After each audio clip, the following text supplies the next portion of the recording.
what is your hatred for John Cena? Yo, when Hulk Hogan takes a rock bottom better than you, there's a problem. There's a problem. My man. All right, so give me the camera. One rock bottom. Yo, no, it's more than that. Show, give me the camera. I got the fucking camera. Kenny, I'm gonna have to do it for you. I'm gonna give you the whole spiel. He came out as a prototype. Whatever. You know, he slaps Kurt Angle. Ruthless aggression. I'm not into that. Whatever. He comes out as a rapper. I'm like, okay, all right, I can dig it. You know, he's from Boston, so that's a strike. You know, us New Yorkers, we don't fuck with Boston too much, but you know what? I'll look over that. He's doing his thing. Something original. Some I could, you know, there's something different. It's entertaining. Comes around, and my man has a choice between The Big Show, Kane, or Shawn Michaels. And he gives the most pussiest promo I've ever heard in my life. I will never forgive this. And he's on some, well, you know, I don't want to fight The Big Show because, you know, he's a huge guy. And, you know, you got the big red machine. Who wants to fight him? And Shawn Michaels is a legend. Fuck that, bro. You already beat all these motherfuckers already. Her return on SmackDown. Okay. So I definitely read some rumors about that. Because for whatever reason, and I don't know Cody's reason, you turn around and go back, and people are gonna be, you destroyed thrones, and you go back? We have been doing this shit for ages, and he still doesn't know how to take it right. Trust me. That's it. I got you. My man, he collapsed with the kick. That's what I was doing. That's the way he didn't collapse during the sun. It was the kick. He's not even in his fucking chair when he gets in this fucking thing. He's not even in his fucking chair. Yeah, but he thinks, oh! There he goes. Both matches without the wrestlers were in the tape. And on that note, everyone, it's your friendly neighborhood. I stay loose, I stay hype. I stay loose, I stay hype. I stay loose, I stay hype. I could do this all night, cause I do what I like. Yeah, I do what I like. Yeah, I do what I like. Sipping goose, sip is right. And I go with the flow. Yeah, I go with the flow. Yeah, I go with the flow. Cause I know I'm the show. In the zone, here I go. In the zone, here I go. In the zone, here I go. Yeah, they know I'm a pro.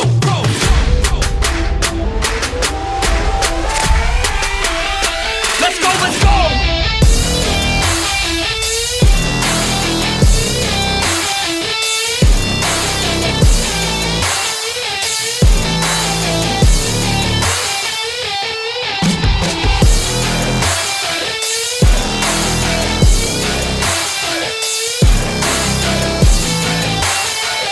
Yeah!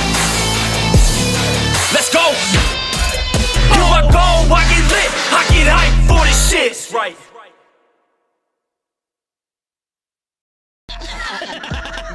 Word. He be like, I got a left elbow and a right elbow. I can break your face with any elbow. Make sure that you get elbowed in your elbow with an elbow. Got the arm bar, get the phone ball, get around with the bomb with the bomb ball. That is gonna take you to Jersey Shore.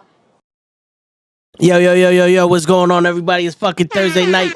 And you know what that means. It's Wrestle with Knuckleheads. Normal guys, the first like and first comment. You know how we do up in here. What's going on, normal guy? How's everything going with you, player? How's everything going with you, man?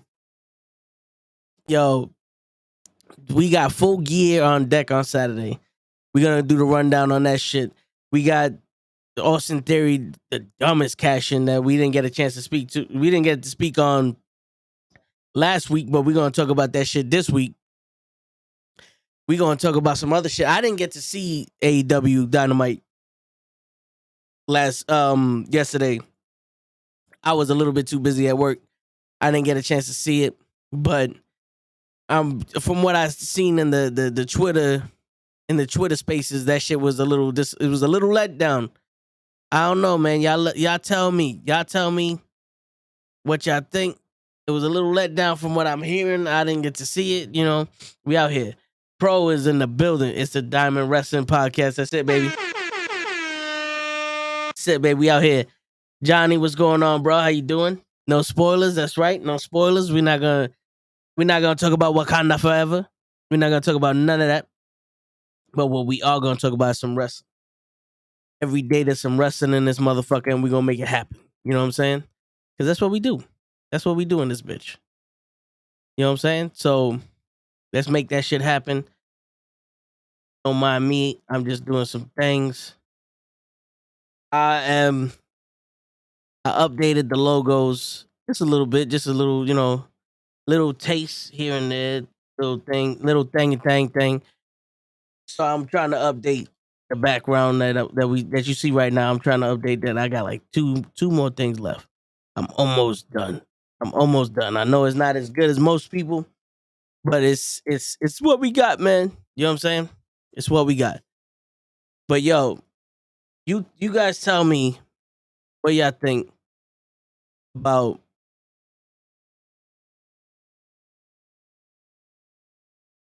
shit, just about pretty much about AEW, about what you thought about Tyson Theory.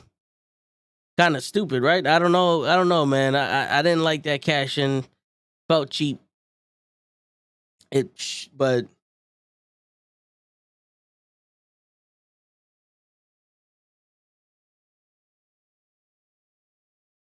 it felt cheap to me. But you know how that shit goes.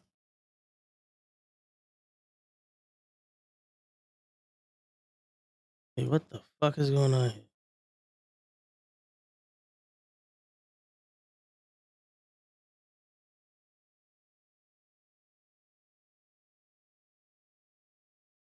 Okay, hold up. My bad.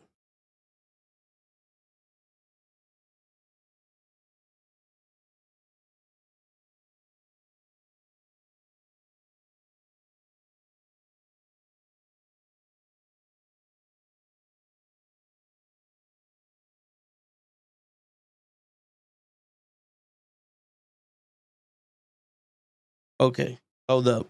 Wait a minute. All right. Sometimes it should be stupid. You know what I'm saying? But yeah, yo, this is a bad habit I have. I don't know how to put things to the side. But never listen to people on Twitter, bro. It's a decent episode. Same with Raw this week. Can we talk about Cora Jade? No, we can't, Johnny. Outside is really cold in Louisiana. Yeah, it was a little cold today too in New York. I know Buffalo had to move their game. AEW was great this week. Got to see the AR Fox top flight is back. Okay. Now, well, one of the things that I saw on Twitter is that they were disappointed with the return of, or how they're dealing with the return of the Elite.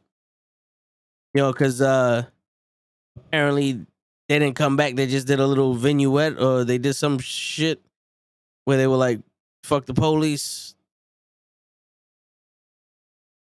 Where it was basically like, "Yo, they're coming back, so go get your panties in a bunch," type shit. And I know somebody was a little disappointed in that. I ain't saying it's me, but I'm just saying. I ain't gonna lie though. I mean, outside of the outside of the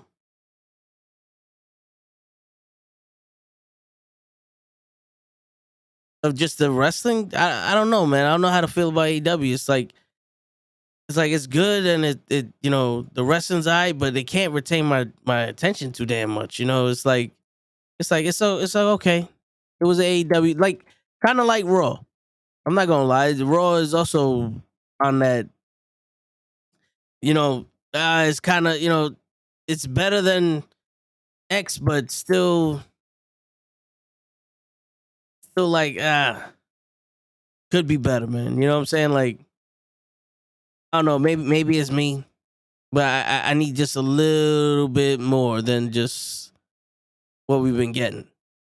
Just a little bit, you know, un poquito. You know what I'm saying? I know y'all feel me. I know y'all can feel me on that one. But I'm just saying. You know what I'm saying? All right, hold up. Boom. Wait a minute. We about to have this. We about to have this done before y'all start talking shit. I hear y'all talking shit already. Before y'all start talking shit, y'all about to see the magic right here. Y'all about to see the fucking magic. Boom. Bop. All right, let's see. The elite returning is dumb. Yeah, I mean, they're getting the fucking title shot for the trio title. That's crazy. Like I kind of figured they would, but I would at least like to see them try to earn it, because it's kind of like, all right, you made the Death Triangle the trios champions. You did nothing with them. Like, you literally did nothing with them. You just had them hold the titles. And now I feel like they're gonna lose at Full Gear to the Elite for the trios championships. So it was like, you could have just left the titles on the fucking Elite if you wasn't gonna do that. It's kind of like the Thunder Rosa things. Like, you could have left the title on Thunder Rosa if you're not gonna do nothing. You know, if you're not gonna do nothing with Toni Storm, if you're not gonna make her the champion, then why not just fucking leave it on Thunder Rosa until she come back? Now y'all tell me. Wow, look at that. Ooh, shit. Yeah, I ain't ready for that, even though I gotta change it. I gotta fix it up because I don't know why. It's a little different. You know what? What y'all think about that? What y'all think about that? But all right, I watch both WWE and AEW. Yeah, I can't retain it any. Yeah, it doesn't seem like what they try to make important is so fucking important. You know, like, I don't know, man. It doesn't seem like that's like they're missing something. They're missing the mark on something.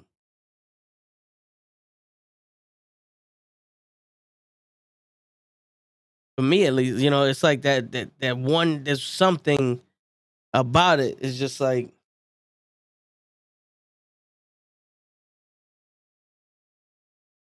it's just missing something.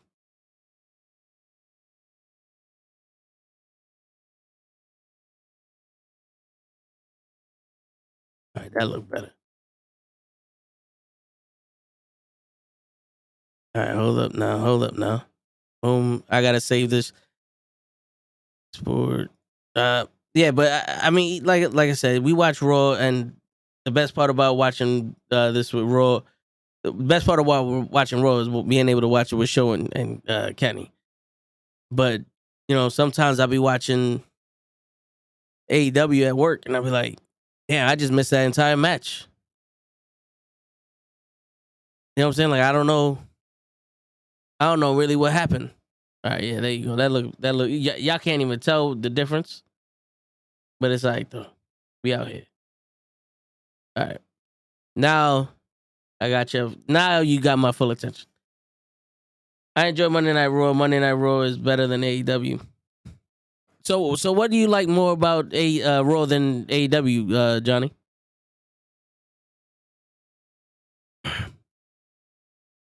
House of Black should get a shot. That's money.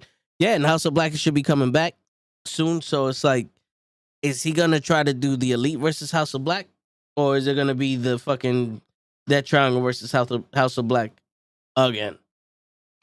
That's not to say that's not a good match. It's, you know, House of Black and Death Triangle is kind of like the Usos and the New Day. It's like whenever they fucking wrestle each other, it's a fucking awesome match. It's just at one point, oh man, you kind of want to change it up a little bit. What's still going on? Kenny's in the building. Do you think CM Punk comes back at the pay-per-view? Comes back to where AEW to WWE? Because I don't know, man. I don't know. I don't think he's coming back. They're paying him to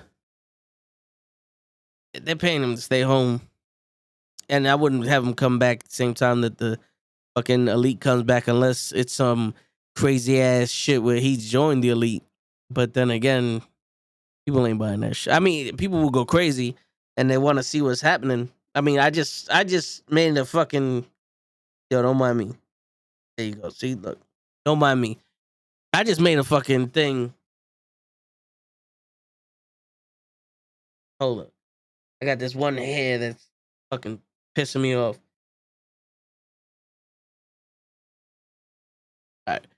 There you go. We fucking got him. I was out here like on some. But yeah, I was, I just made myself do a double take real quick. I was like, hold on, wait a minute. What if he does join the elite? You know what I'm saying? Like, that'd be some shit, wouldn't it? That would be some shit. How would y'all feel if CM Punk, right after the elite wins the titles, joined the elite and became the elite with Omega, the Young Bucks, maybe Adam Cole, and O'Reilly, because I know what's his name is gone.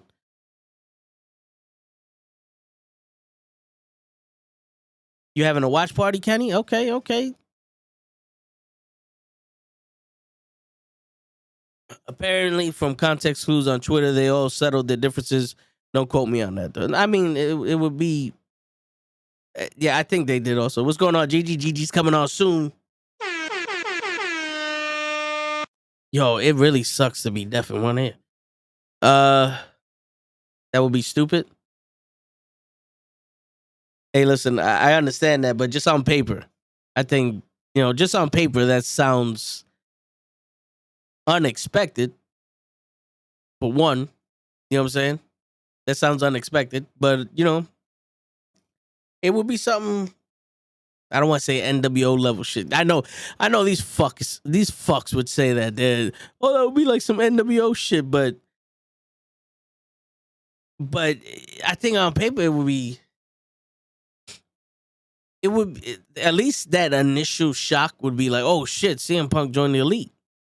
But then after that, I think it might get stale, but I don't know, we might have something there. I don't think CM Punk should return to wrestling, period. Me neither, but GG agrees with you. I don't think he's coming back either, but I'm just saying, if Paul Levesque was doing things in AEW, I'm just saying, not that Tony Khan don't know what he's doing, but I'm just saying, like, crazier shit has happened. Yeah, he's coming back, baby. Where's Adam Cole? Like, yo, is Adam Cole done with wrestling? Because, like, he had a concussion and now he's never coming back. Never say never, as a wise Canadian pop star once said. Yeah, but he said that for fucking Zack Ryder. He ain't say that shit for CM Punk. And besides, yo, not for nothing, I don't think AEW or WWE needs CM Punk. It's just like Brock. I don't think he should come back the way he does. Yeah, I'm with you on that. I like Brock is a incredible athlete. Still to this day, he can perform, but he just comes out of nowhere. Like, and then it's like, all right, you don't need a reason to wrestle any of these guys, and then people still want to see you wrestling, but then you leave. It's kind of taking up a spot. You know what I'm saying? So it's like, what the fuck?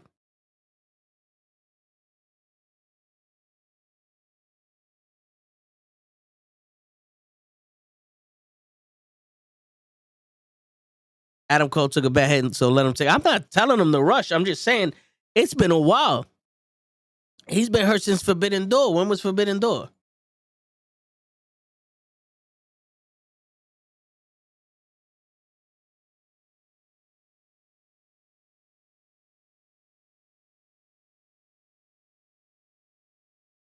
June 26th. June 26th. June, July, August, September, October, we're in November. So that's 5 months. And by the time Full Gear happens, it would have been 5 months he's been out. That's a long time to fucking heal. Now, if it's taking you that long to heal, you want to second guess why you performing. Like, see, Christian took 7 years. He came back. He's doing his thing, but like, shit. I don't know, man. I seen people come back from a concussion faster than that. It almost felt like Dolph Ziggler was in there, got a concussion. 2 weeks later, came back, got another concussion. 2 weeks later, came back, got another concussion. Then wrestled Randy Orton, and then he was gone for 7 years. Joe took that much time in WWE. Yeah, but I don't think they wanted Joe to wrestle. Remember, this is when Vince McMahon was there, so of course he's gonna pick and choose any reason to not let Joe wrestle. Remember, as fucked up as I'm about to sound right now, y'all know it's the fucking truth. Look at Samoa Joe. You think Vince was gonna let him fucking be anything other than Brock's whipping boy? My opinion, there's nothing wrong with the way Samoa Joe looks, but the way Vince sees wrestlers. Come on, man. He's not a bodybuilder. And I say that for everybody. Like, look at the shit Drew McIntyre had to do to come back and win the title. Jinder Mahal had to get big to win the title. You know what I'm saying? Bobby Lashley was already huge. But that was just a different story. But you know what I'm saying? Like, think about it, man. He didn't have the body type. A lot of these people don't have the body type. Kevin Owens ain't have the body type. Fucking Sami Zayn don't have the body type. Ricochet barely has the body type. He needs another 50 pounds for him to be considered a wrestler by Vince McMahon.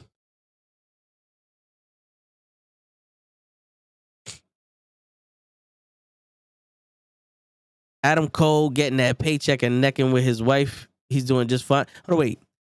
What you mean? His wife giving him that neck? Bro, what's going on here, man? This is supposed to be a fucking... This is supposed to be a fucking family show. You can't be all over the place. You know what I'm saying? There's got to be some context clues with that. The fuck is that? You know what I'm saying? Shit. But I ain't mad at him. Do what you need to do, play it. We all know who his wife is. Are they married or are they going up? Yeah, because you know me. I'm knee deep in everybody's personal situation. Like, I don't even know. I can't. I know her face. Oh, Britt Baker, there you go. You know what I'm saying? Like, you know me, I'm like the Oprah Winfrey of the wrestling world. Me and Lay. We know everybody's going out with everybody. You know what I'm saying? Like, Sasha likes to make the excuse that she's married, but you know, we all know this. Nah, I just fuck with you.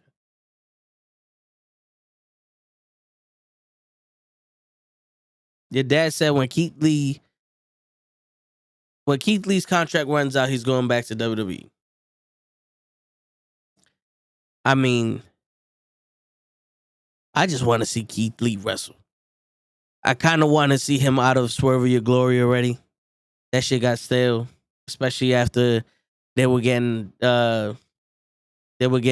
booed wrestling the Acclaim. You know what I'm saying? So I kind of want to just see him do something. It's unfair to say that the WWE might handle him better because he's got that skin condition that a lot of other people that have the same skin condition that he has, and you know, ain't nothing changed in the WWE.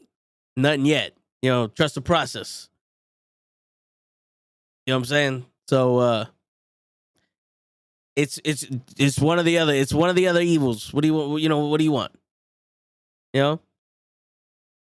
And Ruby Riott can't go to WWE because she get hurt too much. So, but I would like to see Keith Lee just wrestle, man. What are your thoughts about Chris Jericho and the Briscoes? Shit, yo, that fucking idiot that was on the podcast is. How do you cut a promo on Chris Jericho like that? Like the Briscoes. First off, the Briscoes ain't gonna do that shit to Jericho. You're fucking bugging. But even then.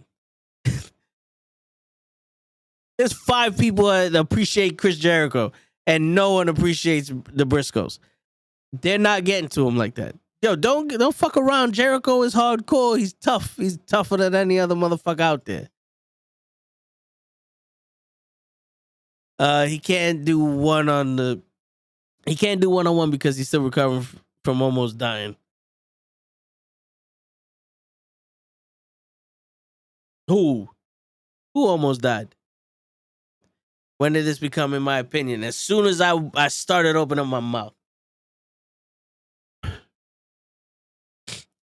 So WWE has changed because Triple H. What changed? Besides the faces, what changed? It's the same playbook. It's just different. It's just different teammates. You know what I'm saying? Like it took 5 years. You know, it took how long for them to get rid of the 24/7 championship? And then what happens? Your champion is a patsy to Nikki Cross, which they have to find new patsies, but because Nikki Cross can no longer be a patsy because she's having a storyline because they need extra people for the War Games.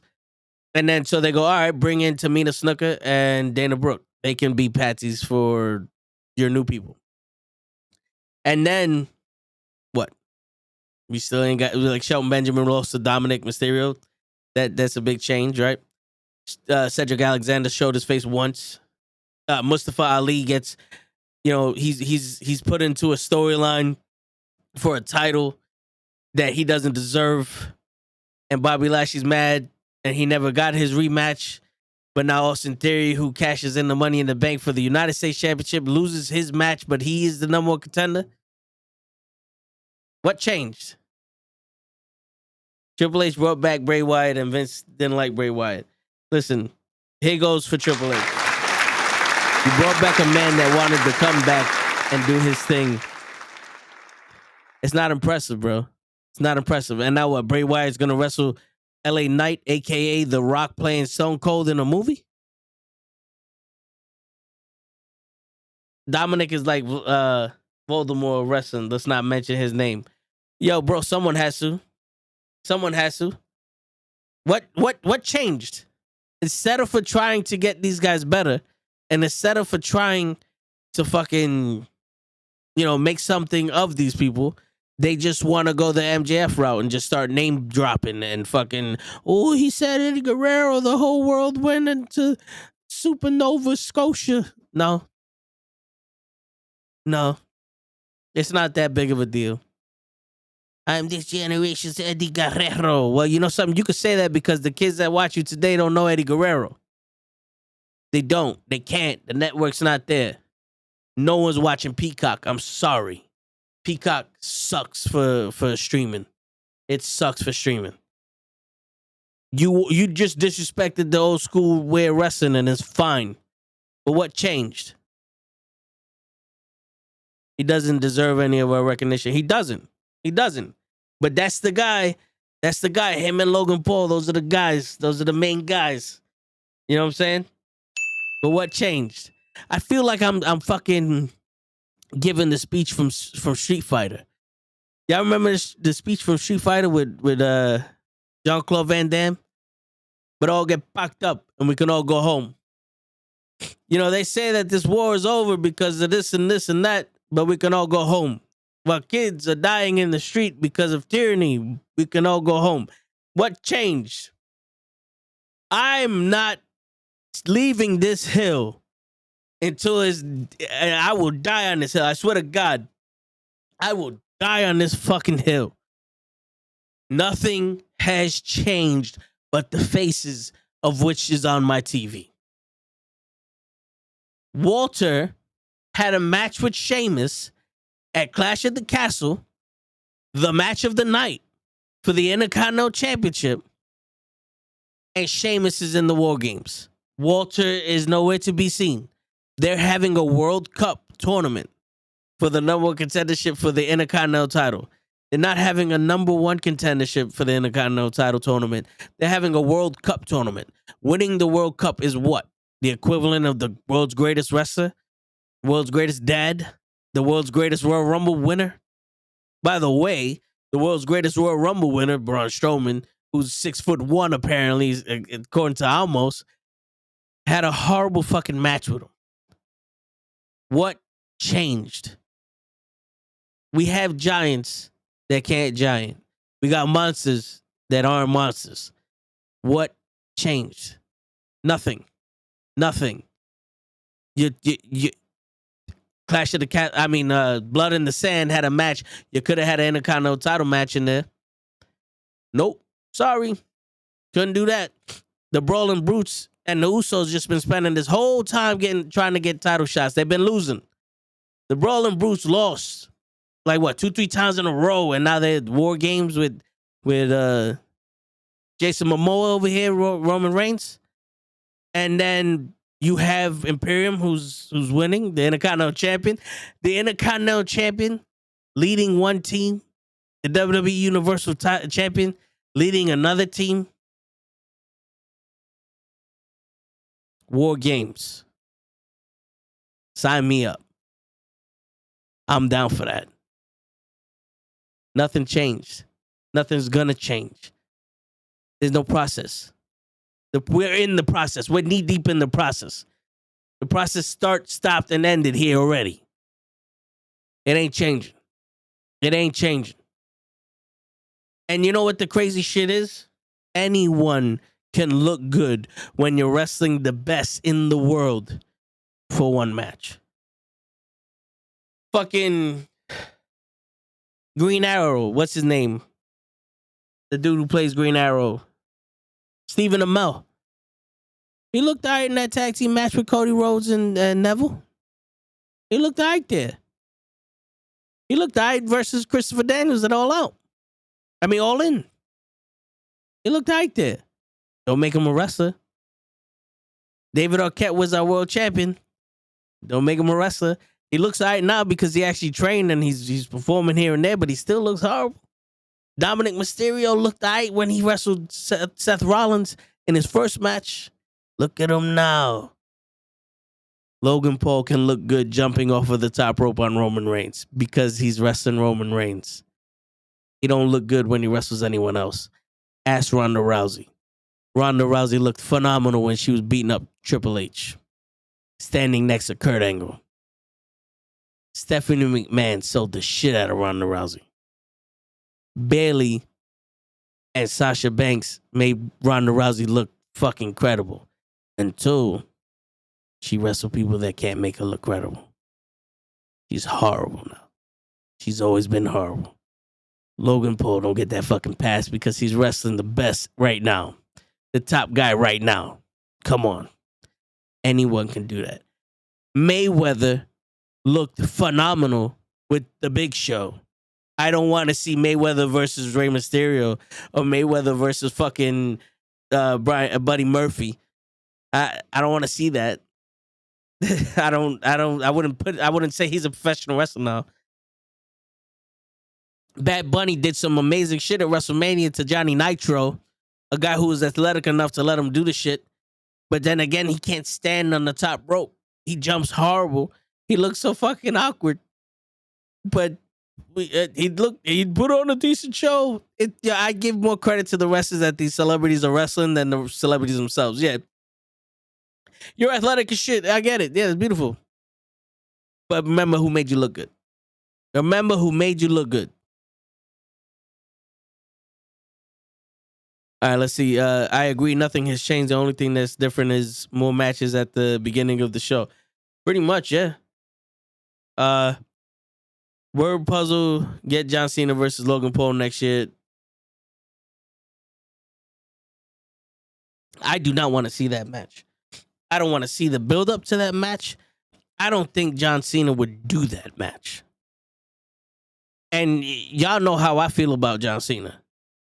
But if you're going to make John Cena come back, it better be for more than Logan Paul. I'm sorry. There's no fucking way I would accept John Cena coming back to wrestle Logan Paul. You're bugging. You're bugging. Come on. Come on. I would rather John Cena come back to wrestle fucking Cody Rhodes than Logan Paul. You're fucking bugging.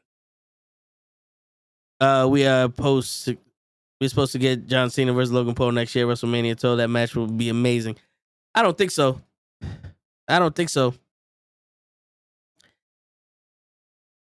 Nope. I'm not in for that one. That's a bad idea. That's a fuck off for me. Yeah, I'm not. Nah, that's nah. Nah, fuck that. Nah. You could have. See, you can't even have. So John Cena is one of my favorite wrestlers of all time, and that's good for you. And it's disrespectful to put him up against Logan Paul. I would defend that. I would stand on that mountain also. As much as I don't like John Cena, there's no reason for him to be wrestling Logan Paul. There's no reason for Logan Paul to get in a ring with John Cena.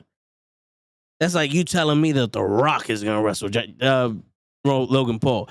Fuck out of here. He is not He's not even gonna take the call. Let somebody call up The Rock. Like, hey Jabroni, how you doing? Oh, I'm doing fine, Mr. The Rock Johnson. We want to pitch this idea to you. Well, go ahead, spit it out. How would you like to wrestle at WrestleMania? Okay, who am I gonna wrestle against? Logan. The fucking phone call ends just like that. Logan, done. Sorry, fuck out of here. You would get hung up so fucking fast. I'm giving John Cena respect right now. Fuck out of here. Fuck out of here. You could do Cena and Brock for all I give a shit. But I would not. Nah. Logan Paul versus Cena? Nah, you bugging. And I'll fight anybody who says any different. Fuck that. Fuck that. Shit. But yeah, man, nah. We not doing that shit. Look at it. The fucking pro is speechless right now. He's probably fucking hit me up on the side like, yo, you all right? You all right? This ain't like you, Toe. What's going on? Who hurt you? Defending John Cena like that. Nah. He made too many makes of wishes to be fucking bullshitting like that. Fuck that. But shit, man.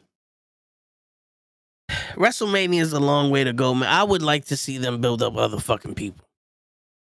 Like, they're doing too many of these fucking factions for the women on Raw. The Damage Control, and then you got Bianca's Belairs. That's what I'm gonna call them. They're the Bianca's Belairs. Fucking that's the name of her faction in Damage Control. It's like, yeah, you're showcasing 8 to 10 women, but you couldn't do that separately. Oh, that's right. Nothing changed. Nothing changed. You know, the Usos are the longest reigning tag team champions in history right now. They just beat the New Day's record, so that's always fucking good to see. You know what I'm saying?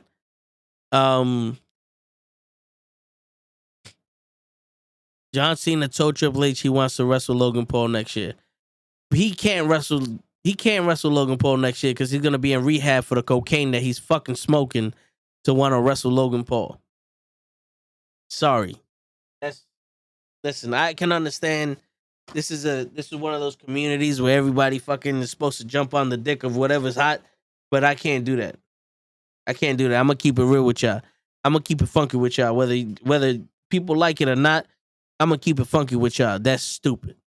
Give me a second. Let me blow my fucking nose. I'm tired of this shit.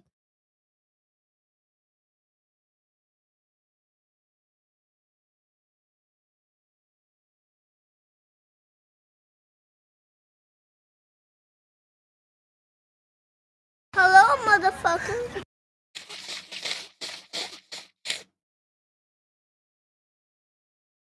You know what I'm saying?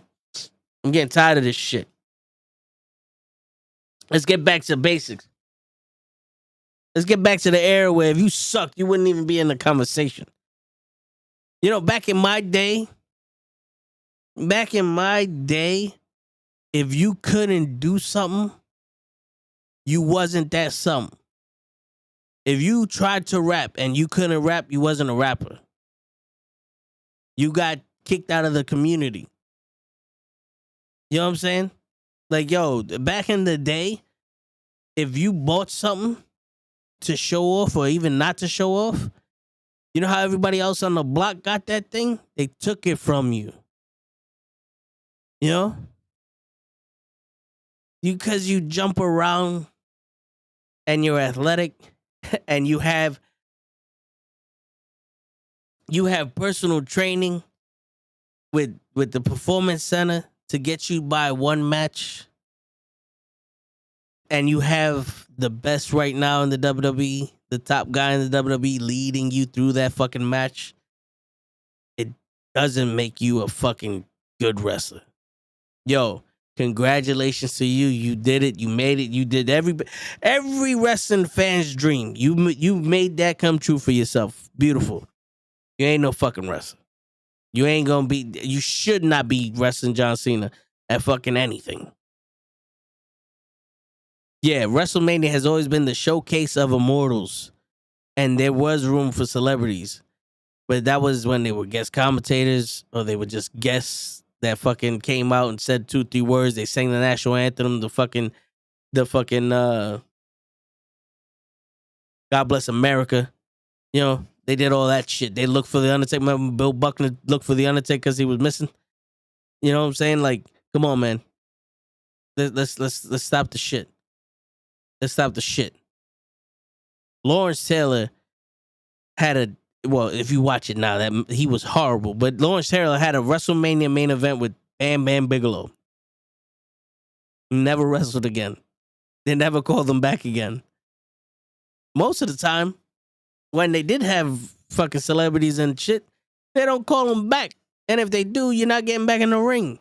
Now all of a sudden, half the roster's celebrities. Why? Because he got 30 million fucking YouTube followers. He got 30 million YouTube followers. What's going on, Gigi? What's up? I'm over here defending John Cena.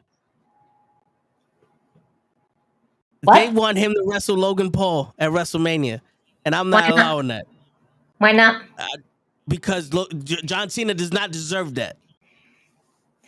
If you're going to get John Cena back, I'm sorry. If you're going to get John Cena back to wrestle, he's not wrestling Logan Paul. I'd rather him wrestle fucking Cody Rhodes than Logan Paul. Fuck that. Let him wrestle fucking Gunther or somebody who can actually maybe benefit from wrestling. That's they can't afford John Cena to go against Gunther. Walter will kill him. And that's why I want to see it. No. We need the death. I'm not even 5 minutes into this bitch, and I'm already cracking this shit open. I wouldn't mind seeing it though, because I feel like Logan Paul might be underrated, and why? Because he's not a real wrestler. No, but he is an athlete of some sort. Okay, he is athletic, and he can pull off stunts and moves. Yes, that doesn't mean he's the greatest because he fucked up. I mean, the boy got more injuries in Saudi than the niggas actually trying to attack him. But the fact that he actually put his body on the line for a match that he didn't really have to do, there's something to it. It's just that we don't feel like Logan Paul has much respect for the industry as other celebrities may have. For example, I believe that Bad Bunny has a real hardcore, true respect to the business. Yeah. And we all said it. He did great. You know, he did really great. But I'm going to be real with you. Bad Bunny and Logan Paul. I will always go and choose Bad. Why? He's my people's. I will never go against my people's. But who is the better athlete? It would be Logan Paul. Yeah, that's without a doubt. I'm not even gonna fucking argue that shit, because Bad Bunny did look a little awkward doing most of the shit he was doing. But what I'm saying is that just because you have 30 million Twitter followers or Instagram or YouTube, whatever the fucks, don't make you the fucking it doesn't give you a title shot. Because if it couldn't happen for fucking it shouldn't Zack have Ryder, given him the title shot. It shouldn't have given him the title shot. You're absolutely right on that. But fighting John Cena is like basically at this point, and I'm probably going to get a lot of backlash for this, but I don't care. John Cena has reached that pedestal of being in the wrestling industry just pretty much as The Rock. Like, he's one of those high-profile wrestlers that it's like the Holy Grail. Hate to say it, but realistically, it is like the Holy Grail. Okay. Do I feel he ain't gonna get out of bed for the Brooklyn Brawler, right? Do I feel like Logan Paul deserves that match with John Cena? No. But will it be entertaining? Yes. But we don't need it. Don't need it. I wouldn't even I wouldn't. Well, we don't need it. I wouldn't mind watching it, but we don't need it. I don't think we need it. I mean, you don't watch anything that's John Cena anyway. But that's even worse though, because I would watch a John Cena WrestleMania match if it made sense. Not for Logan Paul. Like I can't sit here and call the trickless magician a fucking magician. You know what I'm saying? Oh, that's some good shit. I ain't never seen you do the ooh before. Interesting. Okay. You know, but you know, like I can't sit here and be like, yo, this dude who had personal fucking training with Shawn Michaels in the Performance Center for this match, which he probably was going through this match for months, and then gets led by the top guy in the WWE right now, Roman Reigns. You know what I'm saying? Like and then we say he's a wrestler. It's like, no, he's more of a fucking actor that just went through a crazy ass fight scene in the movie. You know what I'm saying? Like Stephen Amell looked alright too, but he ain't no fucking Hall of Fame wrestler. Like you said, Bad Bunny, because of John Morrison, looked amazing. Yeah, he did. He ain't no wrestler to me. And you heard me say that shit when everybody's like, "Oh, he should do." I give him more credit for what they did in the ring, but that don't mean he should be getting WrestleMania matches, especially against John Cena. Maybe against fucking Gargano or the Miz or one of them people, but not no main event. I hear you. It's about this. I hear you. But remember back in the day where they didn't really suck that much dick for money? Yeah, that was back in the day. Now they have to suck a lot of dick to make up for the money that they lost because of Vince. Yeah, and it's Saudi dick that they're sucking, but they shouldn't be having to suck everybody's fucking dick. 30 million followers don't make you a fucking champion. Because if that's the case, then we got to get Zack Ryder 30 million fucking followers on his YouTube so he could become world champion. Let's get $30 million on Xavier Woods' fucking title so he could be champion. Because it does hard work and all that other shit, throw it out the fucking window. Mad Awesome, let's get your YouTube channel up and then you'll be fucking champion in WWE. Stop wrestling and let's get the YouTube channel up. That's how I fucking see it. That's like me going around like, well, listen, man, I have a sports fucking channel. I should be in the fucking Super Bowl. I'm a quarterback a couple plays in the Super Bowl because I got a fucking podcast for sports. I played Little League football once.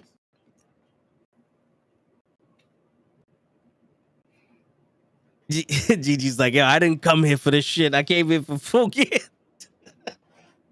Word, this is my house. What are we talking about? Even though it's a WWE shirt. Hey, oh, man. I'm surprised that she was able to leave and go to AEW with This Is My House. Yeah. And nobody's telling her, now you can't say that. Yeah, for real. Don't forget to show the prize for Monday. Yes. Go do your diligence. Word, like. So, I miss you too, bro. Oh shit. Man, you know what it is? It's all about the money, though. At the end of the day, it's always going to be about that dollar bill. Why? Because the young kids who don't know anything about pro wrestling or know something about pro wrestling because of people like John Cena, you know, let's face the facts, folks. John Cena is in his 40s. Randy Orton in his 40s. Undertaker in his 40s, 50s. I mean, he's retired, but still, he played for a long time. He played this game for a long time. You know, it's people, and then you have to think about it this way too. They signed a multi-million-dollar deal with this guy, so they're going to get their band's worth. You know what I'm saying? They're gonna make what it is. They know that Logan Paul, his name is a name that is known out there for whatever reason it is. They know that his name brings money. And then you have John Cena, who is John Cena. John Cena is a household name. Yeah. John Cena does not need to be feuding with Bray Wyatt again. Mm-mm. Nah. We're not going back to the funhouse. Although, that was pretty cool. I enjoyed that for what it was worth. The theatrical bullshit during the pandemic. I am going to accept goofy-ass wrestling because I found it to be pretty funny. It made me chuckle. It was different, and it gave us something to, like, it was perfect for the fucking pandemic. But hey, this is the prize for Monday's trivia. Ooh, that's right, ladies and gentlemen. If you follow the call up on his YouTube channel, if you follow the Knuckleheads YouTube channel, and you join the Cahoots Trivia Games at 8:30. Damn, I'm blind. 8:30 and 9:30. 8:30 and 9:30. Oh, okay, I see it now. I had to get like really close to the screen. My bad. Anyway, join the Kahoot Trivia Games at 8:30 and 9:30. Win both games to win the Tribal Daddy Chief Roman Reigns. Word. And you have to win both games left-handed. And you have to wait, what? No. What? Fuck left-handed people. And if you're part of our circle who's a left-handed person, I'm sorry. But man, fuck y'all. Y'all think it's trash. Do we even need John Cena? No, we don't. No, we don't. It's just to hype up the crowd. It's do we need Stone Cold Steve Austin? No. But you know what? Let's just put that out there. Yeah. Do we need Steve Austin? Y'all, we're worried about John Cena coming back. Y'all forgetting that they want Steve Austin back for one more match. Yeah. I was content of his last match being at WrestleMania in Texas with Kevin Owens. I think that is the end to that chapter. I wouldn't mind seeing Stone Cold kick some ass. Who doesn't mind Stone Cold kicking ass? This is what we love about him.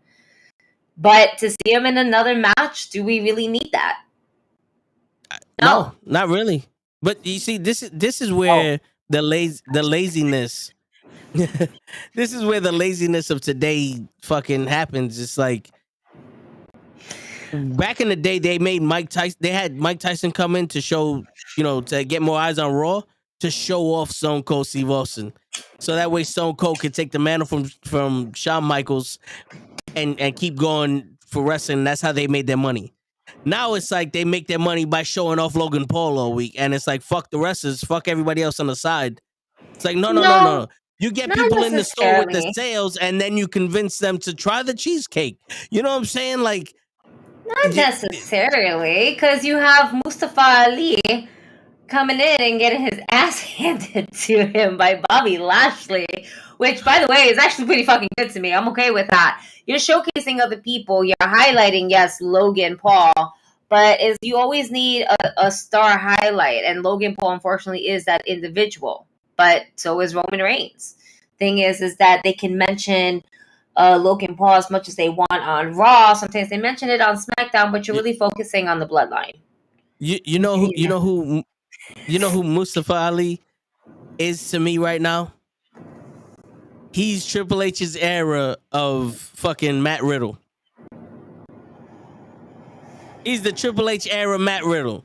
Always on TV, always in some shit, never winning matches, but he's there. Hey, bro. I've never seen a bunch of people who have lost continuously be in a title picture. I've never seen that. What's wrong with underdog stories? There's nothing wrong with underdog stories. There's something wrong with losers. That's like saying that right now, the fucking who's it? The Houston Texans are 1-7-1. They have one tie. That's like saying, well, fuck it, let's put them in the Super Bowl. No, that's not how it works. That's not how it's supposed to work. You know what I'm saying? Like, what's going on here? You put logic into it, and there's no sense in logic in wrestling. I thought we explained this from way used to be logic. It used to be. It used to be logic. Yeah. Dom should be champion. Dom is money. Dom has been on TV more than Gunther. Well, you know what? Nah, I like the fact that Gunther does not have, I like the fact that we're getting a tournament to face him. I would love to see who is going to chop off Gunther, because before anything, he was going to be the one chopped off and back to NXT because Vince didn't even want to push him. Okay, Logan Paul ain't gonna beat nobody. He's gonna beat a nobody. Okay, and I don't mean to say a nobody, but I don't foresee Logan Paul ever being a WWE champion. I see him not the biggest champion. No, you want to give him the IC title? Sure, why not? Yeah, y'all niggas pass that shit around too many times. You know, 24/7's champion is out the question. So there goes that. He's probably gonna beat the Usos. I would like to see Imperium versus the Bloodline. I've said before, I don't know if you heard earlier in this show, I said, I don't know why the Brawling Brutes are getting this shot against fucking Roman, but wouldn't it be awesome? War Games, the WWE Universal Champion and his team versus the Intercontinental Champion Gunther and Imperium. Get two more people for Imperium. No, we already have a three. You already have a trio, pretty much. No, but War Games is supposed to be 5-on-5. I know, but you get two other people. Imperium, you don't need to add to Imperium. Just get another tag team that's gonna actually. The Imperium and the War Raiders versus the fucking Bloodline, or some shit like that. And let's fucking go. Again, the Brawling Brutes have lost like 3-4 months in a row to the tag team champions. You can't convince me that they're gonna beat them. I'm sorry, I still love Pete. I love Pete Dunne. Okay, I still love Pete Dunne, and I don't want to see that go just yet. I don't want to see it go just yet. We're almost at the end of the year. Listen, remember, Royal Rumble is when the chapter really fucking starts. Let them run whenever they gotta fucking run until the end of the fucking year. We're already there. Listen, look. Holy shit. Hey, folks. Welcome to the Christmas episode of the NuKKle HeDDs Wrestling Podcast. Because that's how quick it's going to be. It has to just run its course. And at this point, towards the Royal Rumble, that's when everything kind of new just starts. New storylines. Unfortunately, continuous storylines. And let's just hope that this is not one of them. But, it's just I just let it run its course. And I think once we get to the Royal Rumble, we're just going to see a whole bunch of different stories running. And for the women's division, I kind of am digging Shayna Baszler running around with Ronda Rousey. Why? Because it adds character to Ronda Rousey. And I don't like Ronda Rousey. I like Shayna Baszler. So if this is going to help out Shayna Baszler to be in that type of like also main event, because Ronda has the fucking title, then I would want to see that just for Shayna Baszler. You know what I'm saying? To me, and I don't watch SmackDown like that, this feels like the equivalent of Eva Marie and Doudrop. No. You want to know why? Because Eva Marie and Doudrop never were really cool homegirls like that compared to the chemistry that Shayna Baszler and Ronda Rousey share. That's a true friendship right there. That's why it kind of works. Eva Marie and Doudrop was never going to fucking work. But Eva Marie in general doesn't fucking work anyway. So you want me to be excited about Shayna Baszler and Ronda Rousey? Send Ronda Rousey home and give Shayna Baszler the fucking championship. I didn't say shit that I wanted to see anything about Ronda Rousey. I just wanted to see shit about Shayna Baszler. And if unfortunately we have to use Ronda Rousey to get there, then so be it. But you can't trust none of this shit. Because Liv Morgan, we wanted Liv Morgan to be champion. She's champion, and now all of a sudden she's a fucking psychopath. What is she? Did she get infected by Nikki Cross? Did Nikki Cross bite her or some shit? Like, is she sexually aroused by putting people through tables when she didn't even have a fucking tables match? She wants to be that woman who in the division is seen as the hardcore Darby Allin girl. Let's just put it in that way. Okay? In the sense of where she is a daredevil by putting herself through tables or trying to, you know, unfortunately, when she was trying to jump to Raquel, because that was terrible. But nonetheless, they are painting her as the new punk rock hardcore girl who wants to use tables, who wants to use Kindle sticks, who wants to use chairs if needed, or the belt, or a weapon. Why? Because she's that crazy and she wants to fucking fight like that. That's what they're painting her to be. Nikki Cross is just, I'm a fucking lunatic and I am going to talk to myself this way. I'm going to talk to myself. Nikki Cross went back to like more or less the insanity persona, which honestly it worked the best. And Nikki I feel like Cross. Listen, Liv Morgan, it kind of feels like they said, hey, Liv, I know you're not confident at all, but she Uber's confidence. And not when she was champion. Not when she was. But it was stale. She still Ubered it. She was losing to Carmella every week and then became champion. The story was like that. That's what fucked it up. No. But then, I feel like they said, all right, Liv, go out there and try to be sexy. She goes, you know who's sexy? Jeff Harvey. And not Jeff Hardy, Jeff Harvey. He's the made-up guy that, what's his name, called him when he fucked up the announcing. I don't know if you remember that shit back in the day when the dude from American Gladiators was... I'm fucking done. Continue. And that's what she is. It's like, I'm going to be hardcore in the era where hardcore doesn't exist anymore. I'm going to be someone that no one asked for. But who else out of the women's division can you see that actually happening right now? Why not separate yourself from the herd? As being not for nothing, we got Tamina back. All right? And she took it out. And she took it out. Hold up. Time out. There's a lot going on. Liv Morgan became champion. Lost the title. Lost the championship, and then became psycho.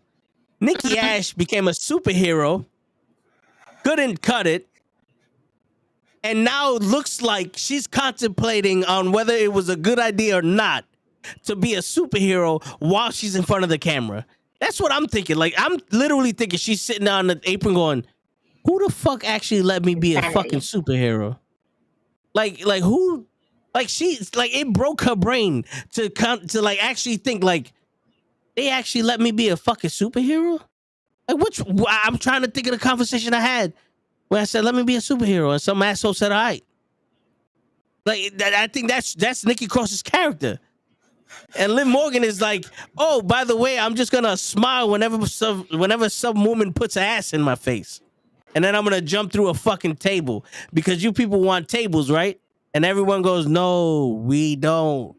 You fucked up. We don't want you no more. We wanted you then." They Roman Reigns the shit out of Liv Morgan.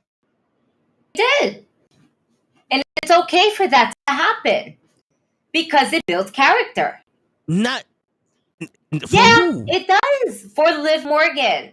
Look how many times we have to switch women's champions just to get that that ball rolling. At moment in time, the fans are hot on Liv. All right, you only live once, right? Is what we're doing. 3 weeks. Live for the moment. There we go. No, it was a little bit more than 3 weeks. The minute Ronda Rousey gave her that title, when she won it from the Money in the Bank, because they booked her wrong. That threw a gallon of water on the fire of Liv Morgan. Wrong. We need to look. I enjoy the characters that is little by little developing. You know, they're all still developing. We're underneath Triple H's fucking umbrella right now, and at this moment, we're kind of all developing. Liv Morgan is developing a different persona besides being this cute, Liv Morgan. So we have to get a little crazy. What blonde-headed bitch you don't know that's fucking crazy? Look at Alexa Bliss. Hello, the Fiend is coming back to her, and she knows it. All right, we're eventually gonna cross that bridge when we get there. But right now, back to Liv. As long as she has Lily, she's cured. She's cured. Right. Alexa Bliss needs to give Lily to Liv Morgan. She ain't gonna be cured until Bray Wyatt comes and he says, "Come home," and then we bring this back. There's a lot. It's a lot. Mustafa Ali went from a fucking light up Christmas tree to a fucking rebel leader to now a lawn dart. He literally is a human lawn dart. He looked like Rey Mysterio when Kevin Nash threw him up against that trailer every week with Bobby Lashley. Now that shit, oh man, that shit was fucking hilarious, and you are spot on, spot fucking on. Oh man, I remember that shit. Kevin Nash just threw the shit out of Rey Mysterio. Hey yo, head first, yeah, Diablo. Yeah, I'm saying, I don't know. Listen, nothing changed but the faces, and all of them are getting fucked up. All of them. I kind of feel like the WWE needs to go on a break and then come back, and then we're like, oh shit, they're back. Because nothing makes the heart go founder than absence, but holy shit. Holy shit.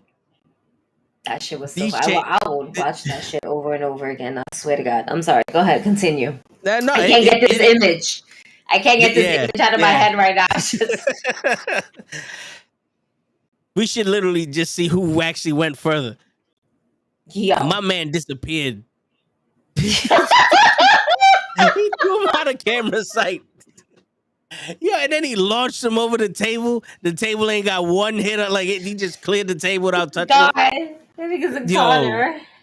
My man was looking like fucking Reggie flipping out there with the fucking Bobby Lashley throwing his ass. Bruh. Oh shit. Oh man. I can't. Oh man, that shit is funny. Yeah. The best, the third one in place overall, I would have to say, is Keith Lee and Adam Cole in NXT when he just fucking pounced that nigga right into the crowd. Gone. Word. That's like the top 3 right there, y'all. Fight us if you think we're wrong. Word. You ever see those internet memes where like somebody slips and then they were in like fucking down the fucking the Niagara Falls, or they slip on the dance floor, they slip and hit a fucking a bowling ball pin or some shit. Mm-hmm. Like, I'm surprised they didn't make that with Adam Cole. Like, he just flew and now he's into the sun. He went into the moon. He knocked over this dude. He's in alien ships. Like, my I think man. there might be one out there in the world. Word. He was gone. That's what happened to all the other two. Oh man. Word. But that's funny. Went to the shadow realm. Wait, what else happened on Raw? I can't really remember. I can't go back that far. To be honest with you, I feel like nothing happened on Raw. 8-Town Down.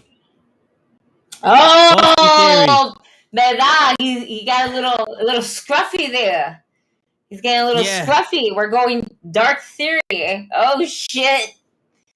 I like it. I'll take it. You didn't need to take away the fucking Money in the Bank for this. Yes, you did. Fuck it. You could have got. I lied. You could have got the You're same right. result. Yeah, you could have got the same result where fucking Gargano beat him, and he's just pissed off now. Oh man, no, because as soon as he still had the briefcase, he still has some hold over his head. That's funny though. A cash in. I can never get this. A cash in on a fucking open challenge. Who's it? Yeah. Oh, I'm cashing in. But I'm giving you for free. Like twice. He did 2 cash-ins. Terrible. And you know what? Not for nothing, he beat the shit out of Dolph Ziggler. And like that was pretty, just like watching him just throw the fucking chair at him. And I was like, that looks a little reckless. Like, that leg looks like it hit him in the shin, and that shit looks like it fucking hurt. Word. But you know what else is funny, though? Finn Balor answered that fucking open challenge, and everybody came in and jumped in. And then the next week, Finn Balor got a United States title shot. At no point does Austin Theory need to cash in his Money in the Bank for a fucking United States title shot. Oh, he's about to get a title shot for no reason. This is the process. This is the process. This is the process. That's Holy it. That's shit. It wasn't the process of, when McMahon was around. However, they were like, so kid, listen, we thought about it, and we gotta tip the scale a bit. The percentage wise for not, winning the cash in, we gotta pick it up just a little bit, and unfortunately that's gonna have to be you. All right, so when am I losing it to Roman? So here's the thing. Yeah, about that, son. About that. It's not gonna be against Roman, right? Roman doesn't have the time for that. Yeah. No. He's on top of that, he's on Fox exclusively, and you are not. It's going to be for Seth Rollins' United States champion. Okay. Yeah. When? Pay-per-view? Premium live event? No.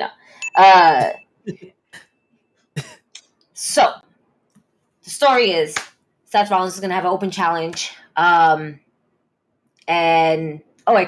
No. He's going to do 2 open challenges first. And during the second one, you're just going to go in and cash in.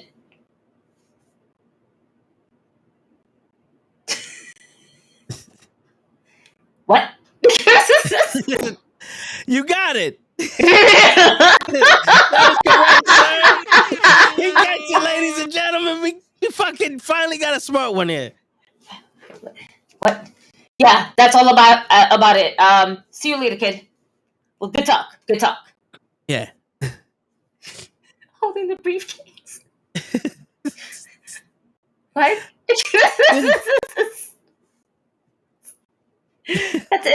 That's it. That's how the conversation went. And Theory's like, okay, I guess.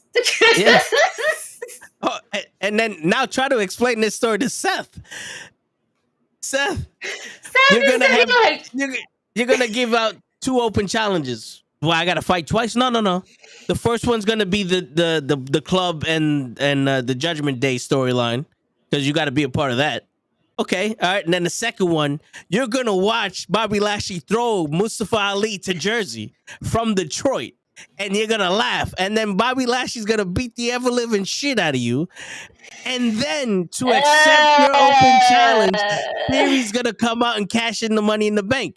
Wait a minute, I'm not the WWE champion. They don't know that. Okay, it's gonna be for your United States Championship. Okay, so I'm gonna lose it to Theory? No. While you're knocked out, you're gonna kick out of every single finishing move Austin Theory has, because he can do that all day. And then you're gonna fucking curb stomp him for whatever reason. And then now you're gonna be champion. Mm-hmm. And then next week, you're gonna give a title shot to fucking Theory. What? You got it.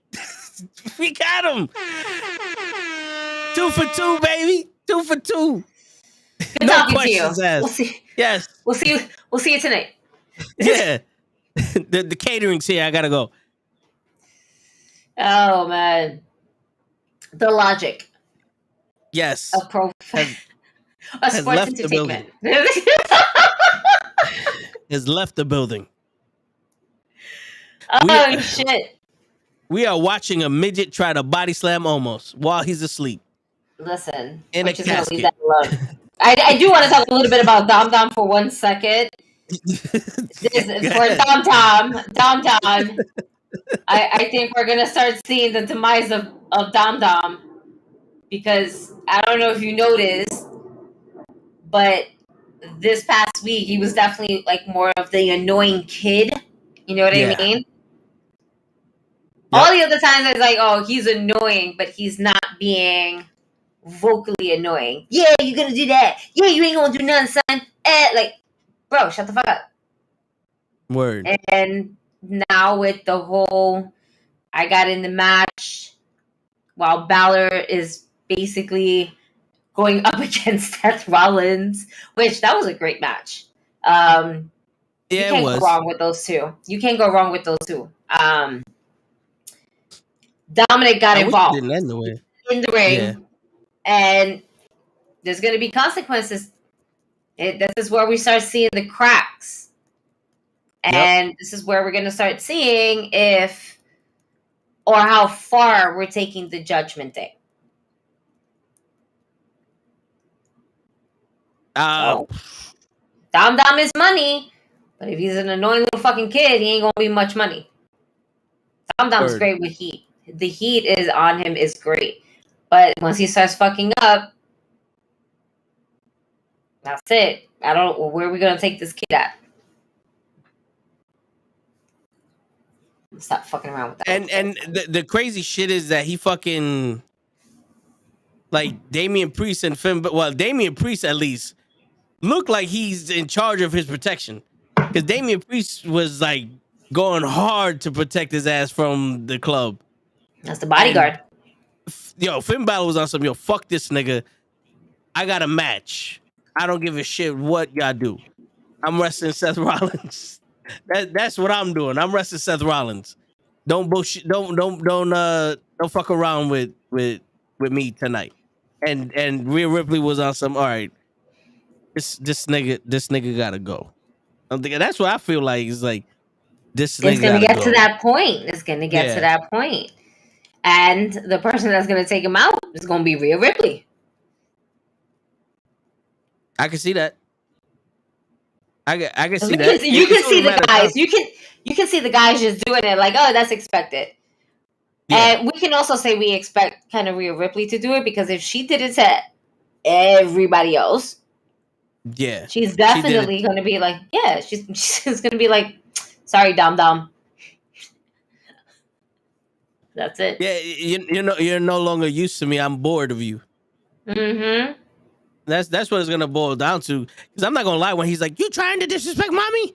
I was like, "Oh, get rid of this nigga." Listen. Even if she has no interest in you, You saying that will turn any woman off. You know what I'm saying? Like, I was turned off by that. I was on some He needs some bass in that voice, man. Yeah, he needs some bass in that voice. He needs to hit puberty quick.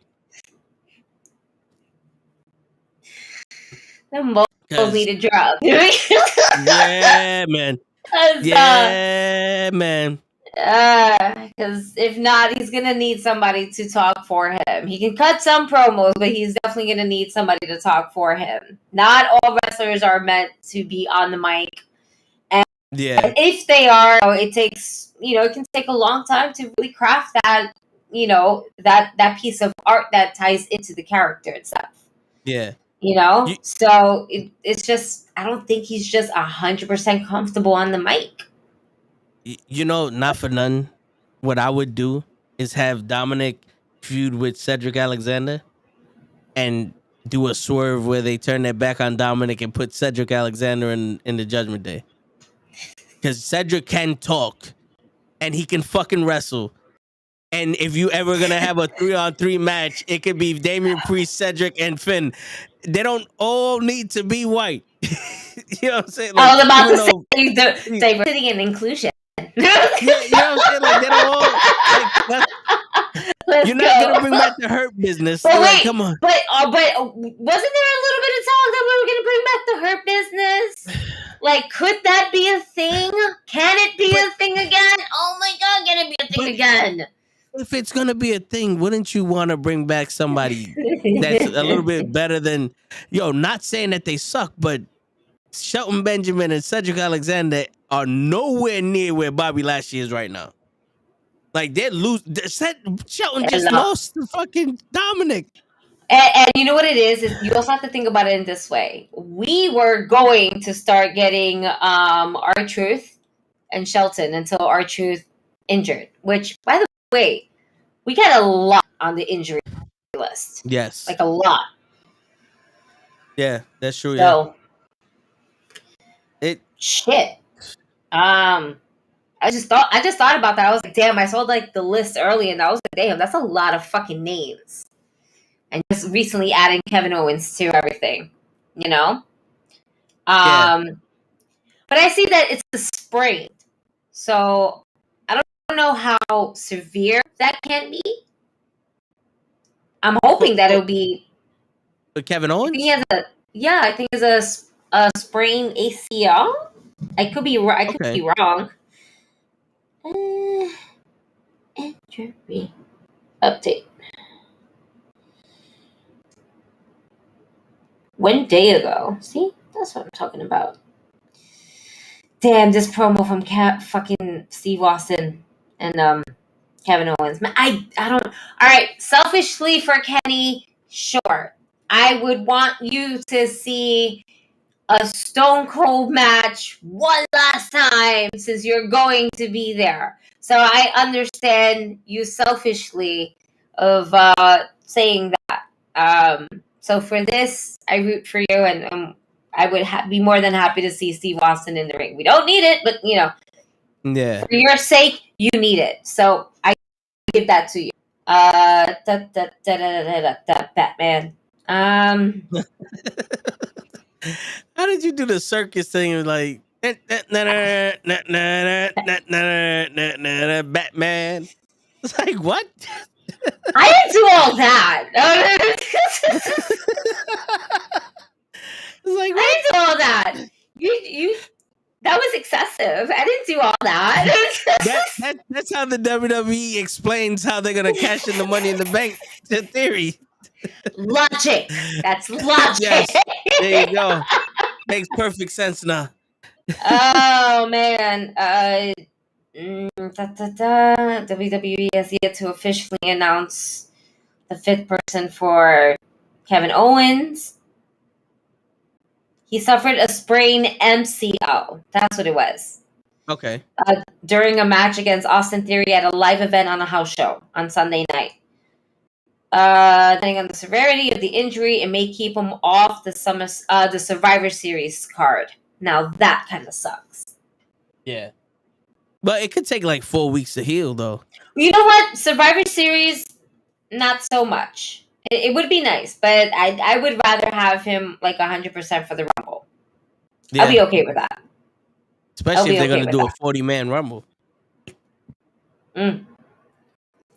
So, but it's been reported that he's supposed to be a surprise member of the War Games team that is slated to include Drew McIntyre, Sheamus, Butch, and Ridge Holland. So we got that going on. I'm okay with that. Because that means it's going to be a fight against the Bloodline. Yeah, but is Sami Zayn the fifth member of that match? I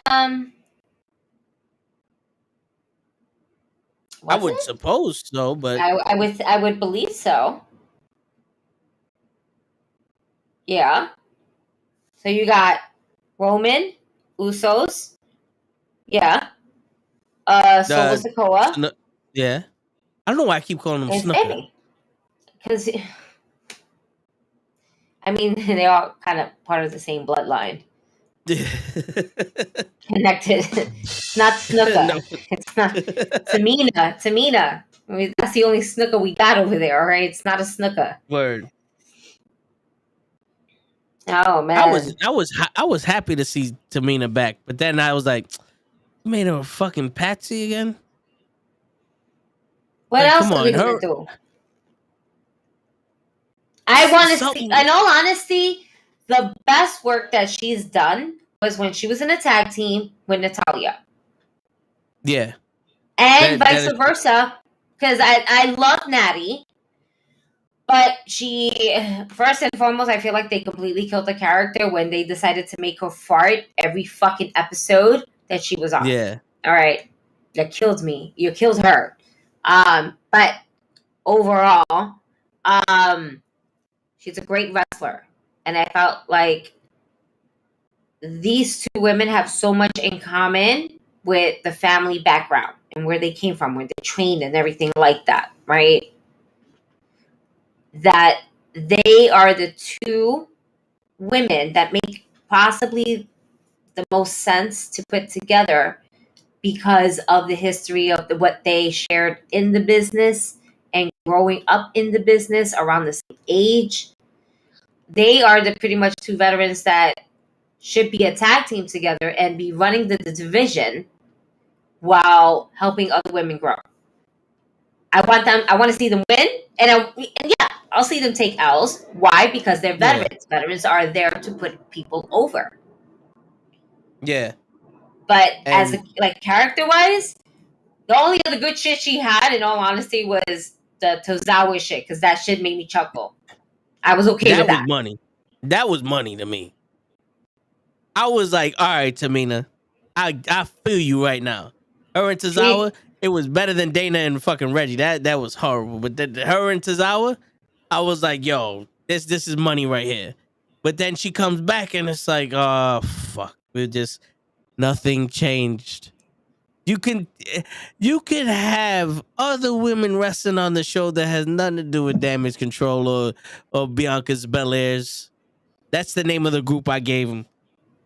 It's Bianca and her Belairs, Asuka and Alexa Bliss, and now fucking Mia Yim. And Alexa Bliss either A, gets fucked up during that time. The Fiend, the do. Yep. Fuck. It works. It's like she sees that and she's like, shit. Daddy's calling. Daddy's calling. But before Daddy calls, he's gonna give me my receipt. Fuck. Yep. He's gonna give me my receipt. And then I go home. And then I come back home to him. He's going to give me my receipt. But no, I'm just going to concentrate on what's ahead of me. Yes. No, we going to win this. Yes. Lord, my heavens, I'm going to die. I'm going to die. And I'm going to go home. Yep. Yeah, I wouldn't be surprised if she doesn't even make it to the fucking... Good night, bro. If she doesn't even make it to War Games because of the fucking Fiend. You know, I was thinking that too, but I don't know. I would like to see Alexa Bliss in War Games.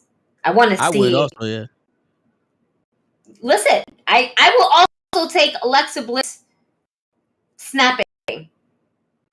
Yeah. Right? You got Nikki Cross. How fucking funny. And for me, I would be pretty cool with this because I love characters and shit like that. How fucking funny it would be to have Nikki Cross go completely fucking psycho, making Alexa Bliss snap, right? The shit starts happening, and then she turns into Dark Bliss. Not with makeup, but just persona-wise. Yeah. You know? And then you get the mime shit again where she's controlling Nikki Cross.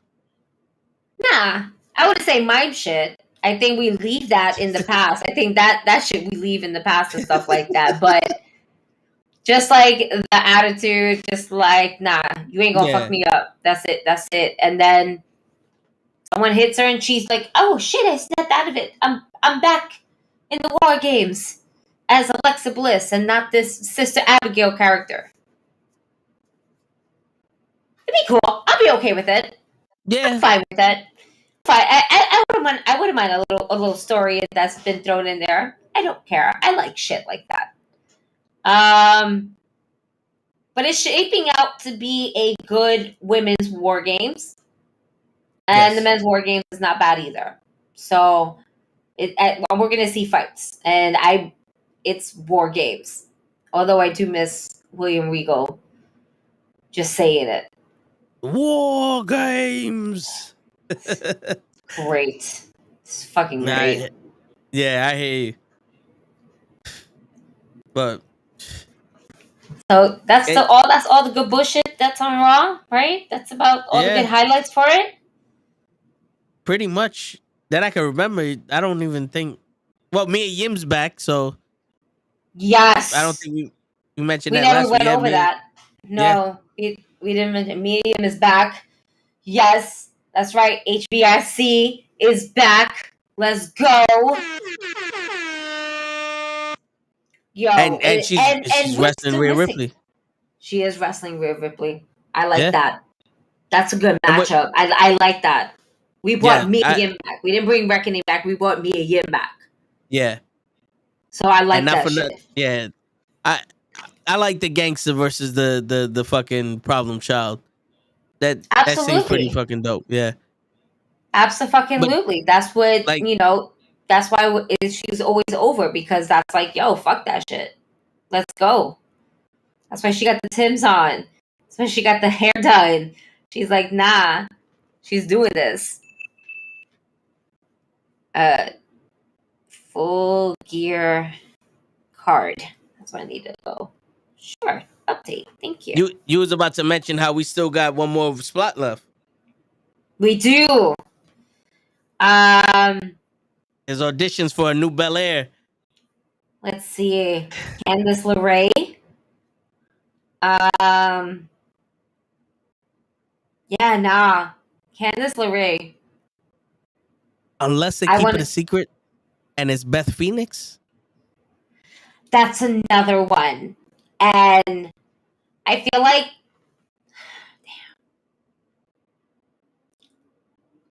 so I'm torn in between the two. I'm a little torn in between the two. Because I feel like we have to get Edge back and also to get Beth Phoenix back. Yeah. And then Edge is going to need a crew to run with to take on the Club and Judgment Day. So I feel like we're probably saving that for Survivor Series. No, Survivor Series has War Games, right? Yeah. No, then we're saving that maybe even for the Rumble. In all honesty, I would like for it to be Beth Phoenix because that would be cool. However, I would prefer Candice LeRae. I can't go wrong either or. If both if either or were to be in there, I wouldn't be mad. I wouldn't be mad over the other, in all honesty. But I feel like because we have so many faces that are participating in this, right? We've seen Io in War Games. Yeah. We know what she's capable of. Hell yeah. Same thing for Dakota Kai. I don't think I've ever seen Bailey in War Games. No, she that happened Because after War they left. Games, right? That's exciting. Yep. That's fucking exciting to see. Same for Rhea Ripley, because she's already a fucking beast outside of the fucking ring and also inside with her opponents, but you see her more ruthlessness. And I don't know if y'all remember, but in Impact, Mia Yim was fucking amazing in this fucking ladders match on Impact with Chelsea Green and oh my god, what's her name? Oh, I think it starts with D, and I can't Donna fucking. Bruzzo? I think Donna so. somebody? I believe so. Oh my god, I'm terrible at this. Wait, Donna Perusa. I think that's her. Yep. Mickey James and Mia Yim. Yeah. That was good. Anyway. I believe Candice LeRae was also in War Games. I think so. In NXT. Yeah. Wasn't she like part of the way and stuff? Yeah. I think she was the one also with Io Shirai. So yeah. Or Io Sky, excuse me. So yeah, I would rather see Candice. Again, I won't be mad if it's Beth Phoenix, but nah, I want the I want my Pixie. Yeah, but see, the thing is like, because technically the only one that doesn't have a one-on-one feud or a tag team feud is Nikki Cross. So I could see Candice LeRae coming in to be that X factor for Nikki Cross, because you would have Mia Yim and Rhea Ripley going at it, Bianca Belair and Bailey going at it, the tag team champions and Alexa Bliss and Asuka going at it. So the only one that doesn't have someone to actually go up against would be Nikki Ash or Nikki Cross. Yeah, there's no Nikki Cross. Thank God. Yeah. Yeah. It sounds about right. Because regardless, you're gonna get your Alexa Bliss and Nikki Cross clash up. But like you said, tag teams, Asuka, Alexa, Dakota Kai, Io. Yep. Each one has to team up with somebody. So Candice LeRae would basically be the better fit. Because Beth Phoenix is coming back for revenge. And once they bring Edge back, they'll bring her back. Yeah. Like, we have unfinished business. Got to give some receipts out. Word. Because Edge does need that get back on Finn Balor. And Beth needs it on Rhea. Yep. She gave her a concerto. And it was good. It was fucking good. Yeah. That was... I'm not gonna lie, when she's like, you taught us too well and smacked, I was like, yes! There you go! Because he would have did it anyway. He would have did that shit also. Don't fuck around with it. Let's go. There goes some logic for you. The little bit of the strand of logic we get into the fucking wrestling industry. It's right there. And then we get this bullshit. I'm this generation's Eddie Guerrero. Motherfucker. But Dom Dom is money because he gets that heat. Nah, but only if he just shuts the fuck up. Because once he starts talking, we lose that heat. Then it just becomes, oh, so you're just that annoying kid. I don't want that for him. I don't want that for him. I want him to be booed the fuck out the way Roman was booed out when he beat The Undertaker. And I really do want that. That's great heat. That's fantastic heat.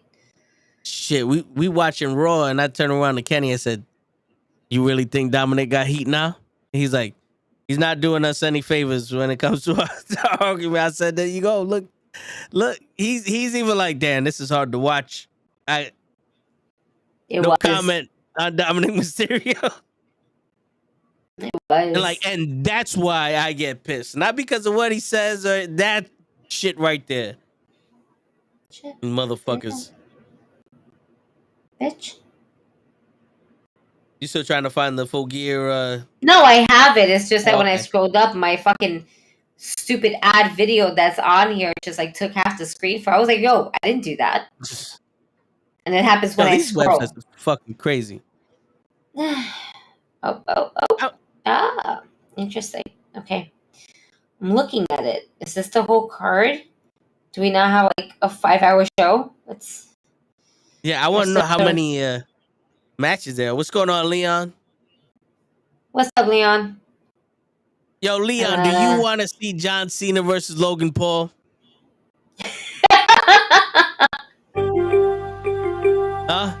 I want to hear your thoughts on it. I'm gonna ask every person that comes in new to this fucking show tonight. I'm gonna ask them that question. Let's see what happens. Shit. Tired of that shit. Oh man, I'm literally reading the whole card before we get into it and shit like that because I need to. My brain needs to like comprehend the hours amount of wrestling that we are about to endure. We got about 13 hours of wrestling. Jesus Christ.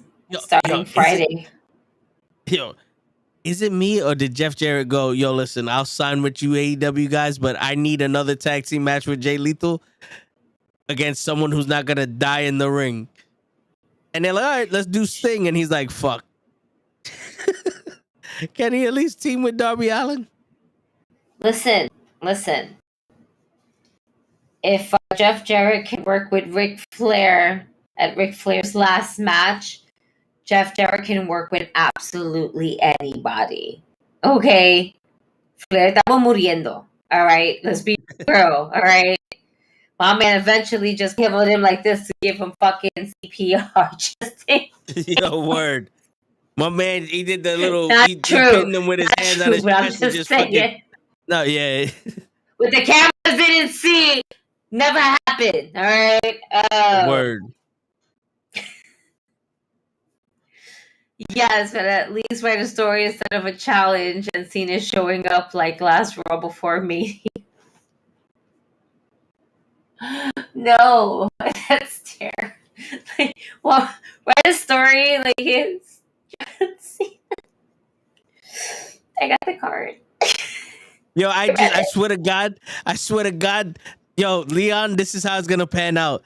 Logan Paul's gonna go, I want a match with John Cena, and I know who I'm gonna challenge.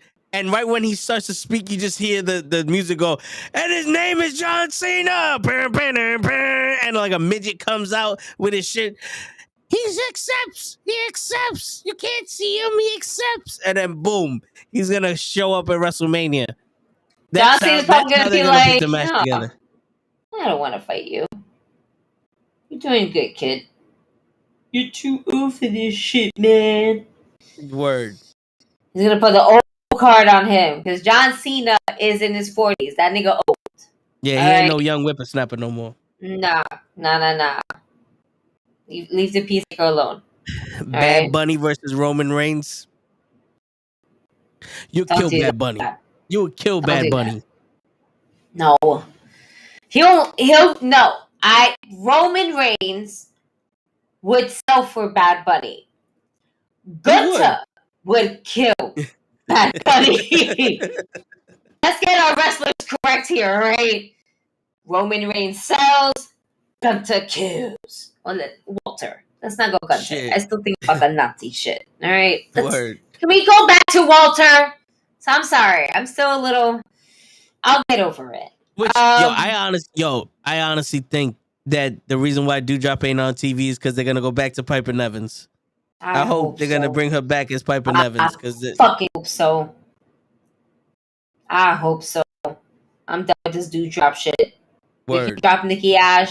We should drop Doudrop. She can still use certain names for finishers and whatever until we figure it out. But Piper Nevins needs to come back. Yes. All right. So AEW Full Gear Saturday, 8 p.m. Yeah. We have a lot to cover. Holy shit. I don't even know where to start. But since we were talking about it, I know, but since we were talking about it just maybe a few minutes ago, Darby Allin and Sting versus Jeff Jarrett and Jay Lethal. All right. That's another one logically does not make sense. The viejos go in, but you know what? I bitch, my phone. I will be more than who's gonna win? Jeff Jarrett or Sting? I'm sorry, folks. I'm sorry. My phone just acted up on me right now, and she had it coming. All right. Yeah, you just did that. Yeah, who's winning? No more. Who's winning? Fuck all this bullshit. You just yelled at me and your phone. Like, damn. I did. Cut the shit. Cut the shit, Toe. All right. Word. Where's your big earrings? Let me see your earrings. They're over there. I gotta go. I'm done. Stop. Shit. I mean, all signs are pointing to Darby Allin and Sting winning this match, but I don't think this match should happen. Because didn't Darby Allin literally just get rid of Sting because he's like, yo, you're holding me back? And then Jeff Jarrett goes, your weakness is Sting. It's like, wait, what? What? Was that the actual story? Is because, I thought it was just mainly because it's like, all right, give me a moment. I gotta get to breathe. Like, is that what it was? I think it was like Darby Allin, like, yo, bro, I love you and all that other shit, but since we've been together, I haven't been doing nothing. And then Darby Allin just told Sting to let him be. And Sting stepped aside. From what I understand, to be honest with you, I can watch 2 hours of Dynamite and not get one second a story because I don't know what the fuck is really happening. I just watch the wrestling. Samoa Joe now is beating up Wardlow, and I'm like, all right, cool. I don't know. That should have happened a long time ago. Yeah. Like, seriously, that should have happened a long time ago. I don't like Happy Joe. I like Joe's gonna kill you. Joe. Me too.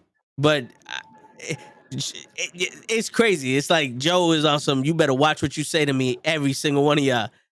You don't even gotta say it to me. You just gotta say it out loud and I'll fuck you up. Like, damn. Hell yeah. Why not? That's the best thing about Joe. Joe comes in to be like, you talk shit, I'm gonna just fuck you up. Why? Because I like fucking people up. William Regal. I didn't want to use these brass nuts to win. No, I just used them for fun. Joe likes to fight for fun. And I like that. I think that's what always attracted me about Samoa Joe. But we'll go back to that particular match. Darby Allin and Sting, I don't think they should win. I want Jeff Jarrett and Jay Lethal. I want the heels to win. For once. Jay Lethal's another one. Like, yo, isn't my man just said it right now? Is Darby Allin even on the same page as same level as Jay Lethal? Yeah, but Jay Lethal needs some kind of win. He needs something in this fucking. I feel like Full Gear, they should make, if you're pumping up or just like really trying to elevate Jay Lethal, then you would have him win this, because Darby Allin can win any match, and it will still, he can lose a match and it will still be good. Yep. I honestly believe that I want Darby Allin versus Hook for the FTW title. That on paper, that sounds like a fucking good match, though. I ain't even gonna lie. That seems interesting as shit. Cause you fucking have Darby Allin just running across the ring and Hook just trying to flip him everywhere. Mm-hmm. Now, my only concern would be Hook's mic skills. I can see Darby Allin still being young, Hook still being young, and Hook's walking around with the title. Utilize this shit, and not for nothing. They have been doing very well of utilizing the FTW title, because it's not an official AEW title. Yeah. But the way it's being carried around, guess what? Taz's boy.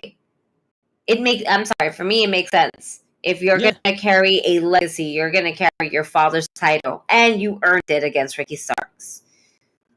But Ricky Starks is someone as well that needs something. I eventually also want him to go against Hook again. Just to Team Taz, just a good match. But overall, I want to see Darby Allin versus Hook for the FTW title. Nice. Boom. Hard. But I want Jeff Jarrett and Jay Lethal to win. I'm going to save that next match that's on here for a little bit later. Steel cage match. Jungle Boy versus Luchasaurus. I didn't know it was a cage match. Yeah. Jungle Boy said it. He wants him in a cage. We've seen Jurassic Park, right? Yeah. We see what happens when they're in the cages, right? And outside of their cages as well, we know never to visit something like that. But who wins catch this? that shit on TV. Who wins this? I don't know. I feel like this storyline is going on way too long. Mm-hmm. This is just showing that Luchasaurus ain't good on his own, and he's not a good heel. He doesn't even know what he wants to be. I think if he is a good heel, but when you put him with Christian, there's two different types of heels. You have one that's more like sinister, go fuck yourself, which is Christian, right? Always talking about his mom, always talking about, unfortunately, his deceased father. And then you have those who are just big and mean and just like, man, go fuck yourself, like type of people. Butcher and Blade. You know what I'm saying? Like that. Like Luchasaurus would do good. By himself against Warlow, yes. Against Hobbs, yes. Even though it's heel versus heel, Warlow is a baby face. You can always make Hobbs into the baby face.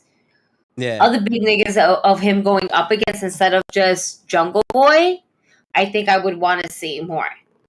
So it can go that way if you have a singular run, but we also know that him in the tag team is really fucking dope too. Yeah. But I don't know. Yeah. My question, can we add any more people to the Dark Order? I don't even think the Dark Order knows who's in the Dark Order. I think it's just those 4 people now. I think it's 5. I think it's 5. I don't think it's 4. I think it's 5. It's funny because I don't know any of the names but 10. Oh, 10. John Silver. Uno, Evil Uno. Uno. Matt Caster or whatever. What? I don't know. I'm just Matt throwing out Caster names. is part of. No. That first off is Max Caster, right? It's Max. Oh, okay. Matt. All right, and he's part of the plate. So Matt Caster is excited to all-time elite wrestling. Is that what we're saying? That was my surprise for you, Gigi. We got Matt Caster in this motherfucker. Right before the fucking Rumble. Unbelievable, folks. That's right. Things are just popping off. I'm fucking done. Oh, man. That just threw me off. I completely forgot what I was going to say. That wasn't even the blood. That was you. Oh, shit. We got Evil Uno. Oh, right. Evil Uno. Long John Silver. John Silver. 10. Hulk Hogan is still in there. Ryan Allen, something like that. Oh, I feel terrible. The guy with the long black hair. Sure, is it black? Brown? It's one of them. He got hair. He got hair. Yes. So yeah. How many was that? Like 5. I think that's 5. Like I think that's 5. I think that I did 5. So there's room. The Dark Order used to have room. like 26. I think it was good. Damn, but I don't think they want to add anymore just because of Brody Lee. But I mean, if you add Darby Allin, he has to be the catapulted one. Okay. Because he's jumping. You know, you got the exalted one. He's the catapulted one, coming in the Dark Order, changing shit around. You know. I don't think Darby Allin should be part of the Dark Order, but I can see how it can work. I don't. Listen, at this point, Adam Page is part of the Dark Order. Okay, it's a happy go bunch group. All right. I feel like because Jungle Boy. Yep. Same thing. He's just this is the comeback story, so we all have to sing his song. Yep. And it's weird because now it's starting to be like, all right, AEW, let's WWE the shit out of this. Because they're in the cage now. And I thought they were in a jungle gym match or some shit. What? Yeah, weren't they in some like jungle shit match or something? I could have swore I heard that somewhere because I didn't get to see Dynamite this week. I could have swore I heard that shit last week or something. I don't recall that off the top of my head. I'm just going through the card right now. All right, so Jungle Boy. Jungle Boy. Bing. All right. There we go. AEW TNT Championship match. Wardlow versus Powerhouse Hobbs versus Samoa Joe. This is going to be 3 big men going at it. Joe can move. Wardlow and Hobbs are about equal to each other. Yeah. In a perfect world, I would have Hobbs win this match.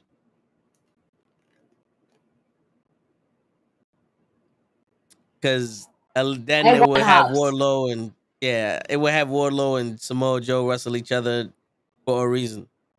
Like it would bring the shit stronger. That storyline. And then you could always have. I mean, no, I don't want to bring. I want to bring back Ricky Starks into the fold as well, but that's because I selfishly just love the two together.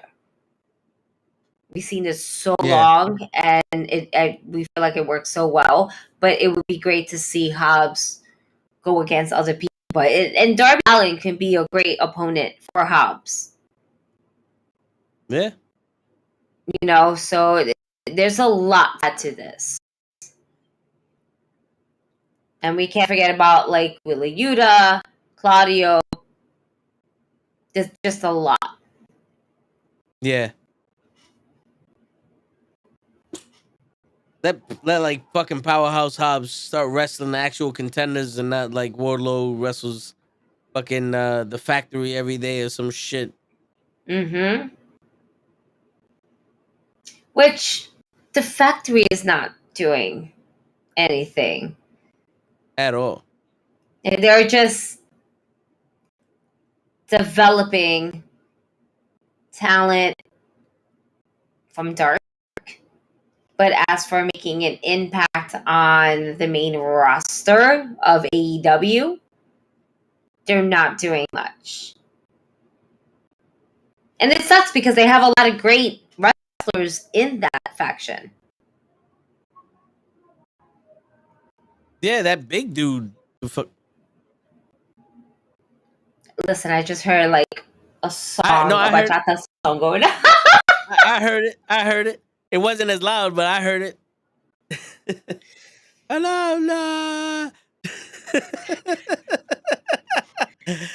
like, what the fuck? It just came out of the old. What happened? But that big dude from the factory seems like he could go. I'm not saying he can't. I'm just saying that they're not getting enough TV time to actually chase it. Because we're too busy focusing on a whole bunch of other things. Yeah.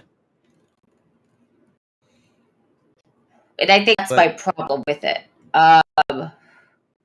So, yeah, that's like my one issue with that. Because I think the factory is it. I'm trying to figure out how they can fuck shit up, but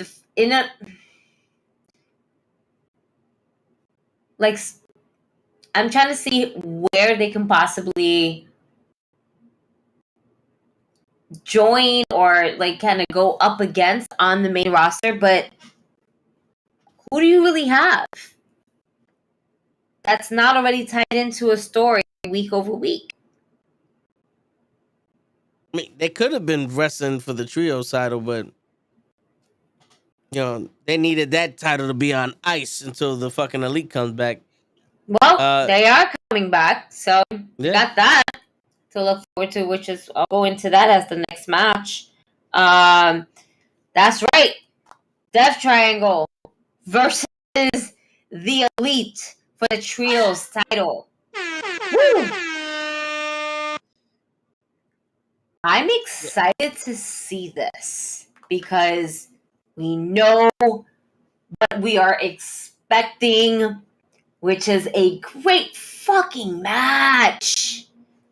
Yeah. Oh my god, these 6 individuals, this is going to be the match of the night.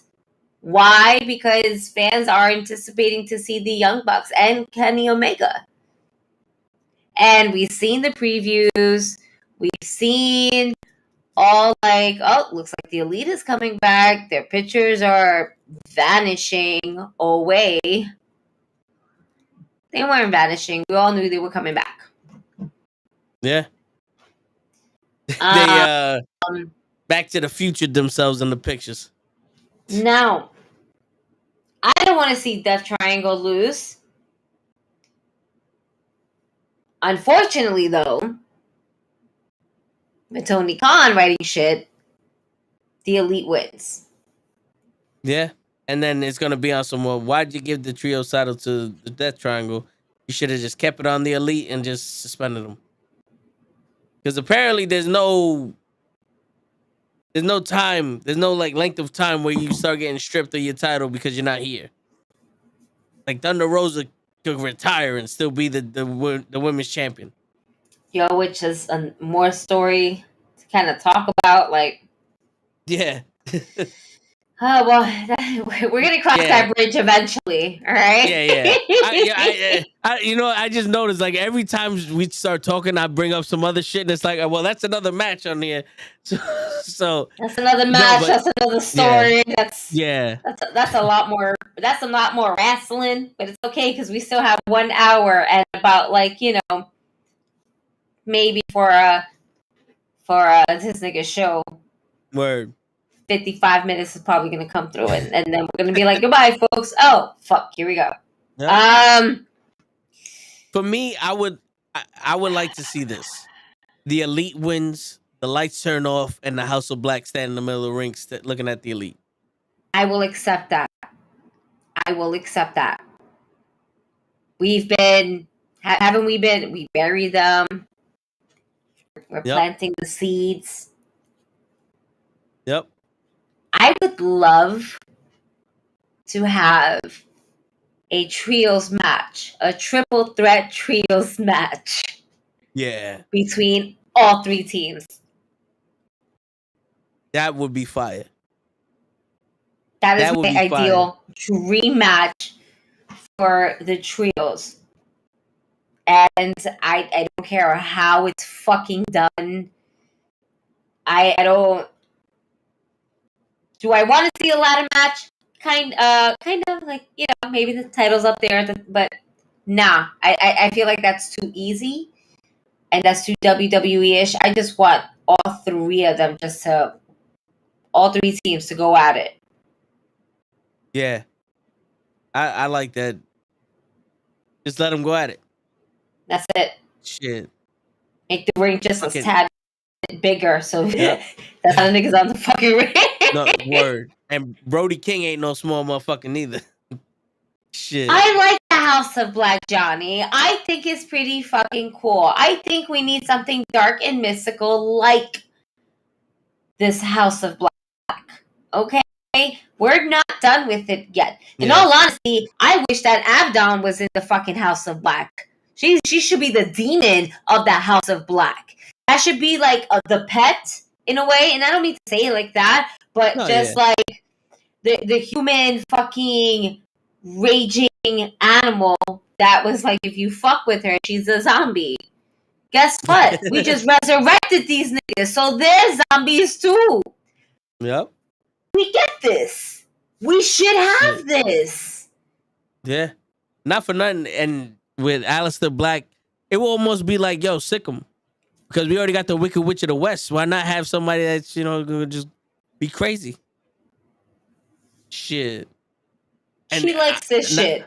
We like it too. Get him, girl. No problem. I would love to see Kenny Omega and Aleister Black face to face. Yeah, that would be good. That would be very good. That's something right there. Word. That is well worth it. But I would also love that triple threat match. Mm-hmm. And it's like it's written on the wall. It really is. Yeah.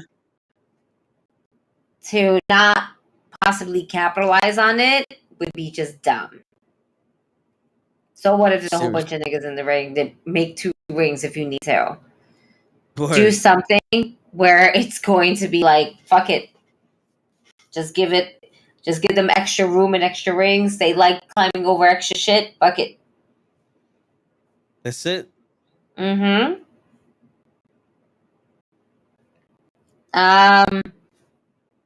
But yeah, that's the only way.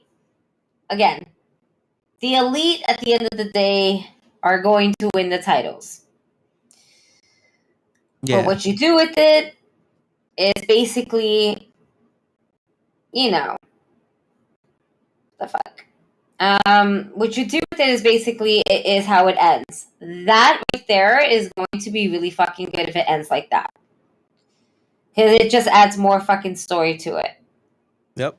And it's almost like all right, guys, we got something going for these people. Like, it's not just, oh, we're going to give the elite back and now we're going to twiddle our thumbs and try to figure something out. Oh, man. That would be good. That would be really good. And I would be excited to see if it plays out like that. Like, I wouldn't put it past Tony Khan to actually think in that way because he is a fan.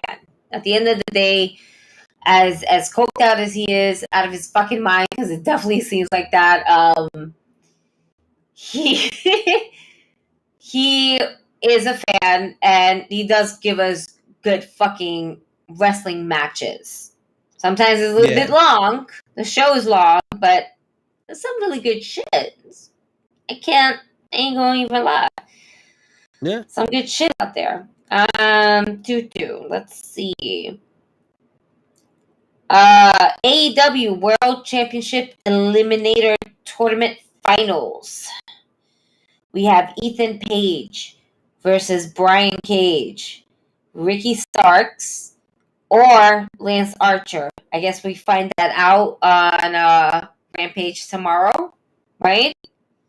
So it's going to be Ricky Starks versus Lance Archer on Rampage. And the winner of that match will go and be the third man for this triple threat match. So, all right. Overall, I want Ethan Page to win. I feel like his due time is like now. They need to do something with him because he ain't doing shit. And he's really good. Like, I watch his vlogs, and I'm fully fucking entertained by his toy hunting fucking vlogs that he has, and everybody that goes toy hunting with him, and what they buy and shit like that. Like, it's really fucking entertaining. But I feel like if we don't do something with Ethan Page now, he's just gonna get lost in the shuffle again. And they're just not going to capitalize on it. Yeah. Because, in all honesty, every single one of these guys are lost in the shuffle. But Ethan Page, everyone says he's good, but I can't back that up because I only seen like 2 matches from him. You know what I'm saying? Like, I didn't follow his. I watch, you know what it is? I watch a lot of Dark. I watch a lot of AEW Dark and their Mondays and Tuesday shows. And when you watch it, you know who's going over and who's not. But you get to see a lot of great indie wrestlers just making their AEW Dark debut. That's how, Willow Nightingale started before she was actually really signed. It was dope. And a lot of the work you see is Ethan Page, like, on Dark, winning matches, talking shit while he's in the ring. It was really great to see. I saw extra shit because I was like, okay, cool, Toy Hunt. Let's see what this is about. And I just became a fan of it. But Ethan Page is really great on the mic. And his wrestling ability is one of the best that AEW actually has to offer. It's just not showcased enough. Yeah. That's a lot of fucking talent in the AEW that's not getting showcased, and people are like, yo, these guys are really fucking good. But Ethan Page should have did something with Scorpio Sky. I don't know why they wasn't at least number 1 contenders for the tag team titles, him and Scorpio Sky. Because, like, when they were with that fucking MMA coach, that was the best he ever got, and he ain't even fucking get any matches like that. So, I mean, right now, I think I don't want to see for the immediate moment, I don't want to see Ethan Page and Scorpio Sky together again. I want to see Ethan Page on his own. Yeah. Sometimes you just need to stop having everyone in a tag team and just see how they run on a singles run. Yeah. Right? He's great on the mic. I think Ethan Page would be a suitable, I guess you can say suitable wrestler if to go against. I'm gonna say Wardlow. I really want to see Ian Hobbs, but I'm way over. That's not happening anytime soon. Yeah. I think it would be actually a good match, but I'm just putting dream matches out there. But for this, even if it's Ricky Starks or Lance Archer, I want to see Ethan Page win. I'm still going for Ethan Page. I hear you. I kind of want Ricky Starks to win, but then again, like, see, this is a tricky situation because you got your fucking favorites and then you got people that should win. And this is a world, you get a number one contendership against possibly the biggest heel in your company finally winning the world title. You know damn well Ricky Starks ain't winning that first match that MJF fucking defends the championship. No one's winning that match. So we just got a tournament for a bunch of people that are gonna be losers.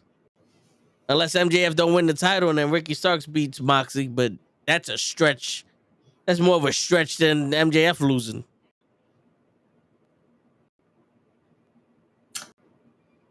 Picture this. Right, MJF versus Ethan Page. Who's the bigger douchebag? MJF. MJF always.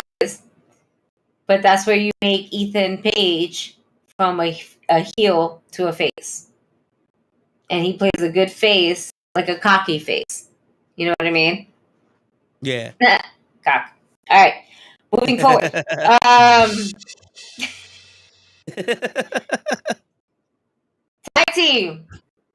Tag teams. Real quick. Yo, Pimp, welcome back, man. And then he goes, Ethan Page is a great talker, but it seems like the fans aren't getting behind him. And he wouldn't mind him going after the TNT Championship in the future. Agreed. Yeah. Agreed. But who? Hobbs. I'm just trying to go down the list of who would he be great to wrestle with. Ethan Page and Hobbs. Yeah, I can see that. Yeah. Like, I think Ethan Page, with his character, he can just kind of work with anybody, heel or face. He can go either or. He'll know how to work the crowd. Yeah. And if you wanted to turn him face, him against Hobbs would be pretty good. Mm-hmm. Or even you'd be bugging out. Hobbs can still be the face. That's true. How many people will get behind Hobbs? I mean, I would. Shit. We've been wanting to see Hobbs do something for a minute now. Mm-hmm. Hobbs versus Keith Lee, Hobbs versus Wardlow.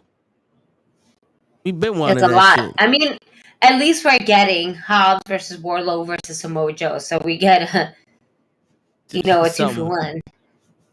I like it. Word. Because we get to have a diversity of all. Like, let's go. Wait. Just making sure. I know, but I'm also looking at the rest of the card real quick. All right, Here we go. AEW Tag Team Championship match. The Acclaimed versus Swerve in Our Glory. The Acclaimed. The Acclaimed needs to remain the champions. That's right. The Acclaimed needs to remain the fucking champions. That's right. That's right. Because why? Because everyone loves the Acclaim. Okay? Everyone loves the Acclaim. That's right. Shit. Tiffany Daddy That's right. Oh man, I'm To this excited. day. Paul Levesque wants to know why we're not talking about WWE. We spent the first hour. We spent the first hour talking about how you ain't changing shit. And Dominic is basura and don't get Cena versus Logan. All right, go. So watch the first hour. We have to save the best for last, and right now the best right now is Full Gear. That's what's up next. Not y'all. Y'all had Saudi. Psh, we done with that. Right. We done with that. Word. We done with that. Word. All right. Give me my tribal daddy chief back on Raw, and we'll talk. Until then, we're talking about Full Gear. Paul. That's right. Love that. That's even your real name. Hobbs is their Big E. The only difference is Hobbs is not as dorky as Big E. I wouldn't call Big E a dork, but he's definitely got more charisma. No, he's a little bit of a dork. He's a little bit of a dork. It's okay. Dorks are cool. All right. I'm a fucking dork. Well, go fuck yourself. All right. His dork ass is mad cool. Oh, no, but what's crazy is that, you know what it is? It is because Hobbs is a fucking dork. He goes to these toy hunts and he's like looking for particular fucking action figurines and shit like that. So Hobbs is a big fucking dork too. The difference is that Big E oozes this charisma of like, he is literally the emoji that opens his mouth and nothing but rainbow comes out because he's just vomiting rainbow. Because he has that much of a great persona, and that's who he is. He's just a really fucking awesome, genuine, funny guy. And the fact that I got a chance to meet him at Comic-Con was fucking great, and just to shoot the shit with them, amazing. Top notch. You should have got him on the show. I would have dressed up as Sailor Moon. Listen, I you know what? I'll send the bitch and be like, hey, remember Sailor Moon? Remember Mom? Question. And once she tells me the price, I'm gonna be like, okay, cool. Thank you for your time. I appreciate this. Word. Hope to see you in the ring soon. Bye. Oh shit. I got the elephant to stay. Oh no, not that long. Okay. Here goes my elephant. Oh. That was funny. I got the elephant to stay. Bloop. Well. Played me. Oh. Got a hair on it. No. Anyway. The Acclaim, man. I feel like this is the demise of fucking Swerve in Our Glory. Yeah. They've been blatantly hitting that for weeks now, yeah. But then, all right. Let's put this into perspective. Swerve in Our Glory, break. Right? We go our own separate ways. I see more matches with Keith Lee than I would see Swerve in overall. Swerve has a character, but I feel like Keith Lee will get more matches on the card. Word. And you know, I just tweeted out honk if you think Gigi's right, and that's why they honked in the street just now. What? I knew that was you. Yeah, that's what it was. It was no, but yeah, no, honestly, yeah, I don't see Swerve being that guy that anybody wants to see wrestle week in and week out like they want Keith Lee to. Like, and you can also like Swerve is bad, but you can also put Keith Lee in the same TNT Championship title run. I do feel like they need another belt. Yeah. But let's we all feel like Hobbs should win this. Right. Let's just say in a perfect world, Hobbs wins, and we separate Swerve in Our Glory to have Keith Lee say, "Well, greetings and salutations. Indubitably. I see you. I see Yeah. you. What's good? I think I'm gonna come for that, Yeah. Yeah. but not just yet, champ. I'll bask in your glory, and then just walk away, and then start creating a story between Hobbs and Keith Lee. Swerve Strickland, does he go or move to Dark? Possibly. Yeah. Yeah. Possibly. Just we might. Him and Evil Um, Uno. but where else would you put Swerve in? Unless you're doing Rampage, but then there ain't enough room on Rampage for him and Hook. I mean, I don't feel like you can put him in any story that would not be impactful. I feel like this story right here with the Acclaim is impactful to his character and to the team and where it leads next to. But after that, it's just kind of up in the air for him. Unless you put Swerve trying to basically have a story with Keith Lee. Former tag team partners, former best friends now going up against each other. You know? Unless out of nowhere you have like Keith Lee go after the TNT title and Swerve goes after the fucking Mid-Atlantic crossbow long skiing championship swimming championship of champions. I don't what is it? The Atlantic Ocean Symbiotic Championship? The You names of lost these me. titles are fucking yeah. Or you can I was put even gonna him possibly in whatchamacallit, ROH championships and have him not honor the code that is Ring of Honor. yeah. You know, it's a disrespect to Ring of Honor, but it adds some story so you can put him somewhere. You know, but that's about it. Yeah. That's about it. That's all I got. That's all I got for him, unfortunately. That's terrible. Terrible. All right. Yeah, it is Let's terrible. see. That's one. Okay, that's two. Pimp said it's called the Bronx River Championship. All right, beautiful. We could have Swerve win the Bronx River Championship. 3, 4. Okay, we got about like 4 more matches. Jesus. We just went through like 6. Yeah, I know. Okay, you have your choice. I'm gonna leave it up to you. There's gonna be a women's match. So do we talk about Jade's match? Or do we talk about like Storm's match? Like which one of the champions matches do you want to talk about? Because that's definitely 2 out of the 4. So let's talk about Jade's match. Okay. Because we have the AEW TBS Championship match, Jade Cargill versus Nyla Rose. This story had me chuckling a little bit. Yeah. I'm okay.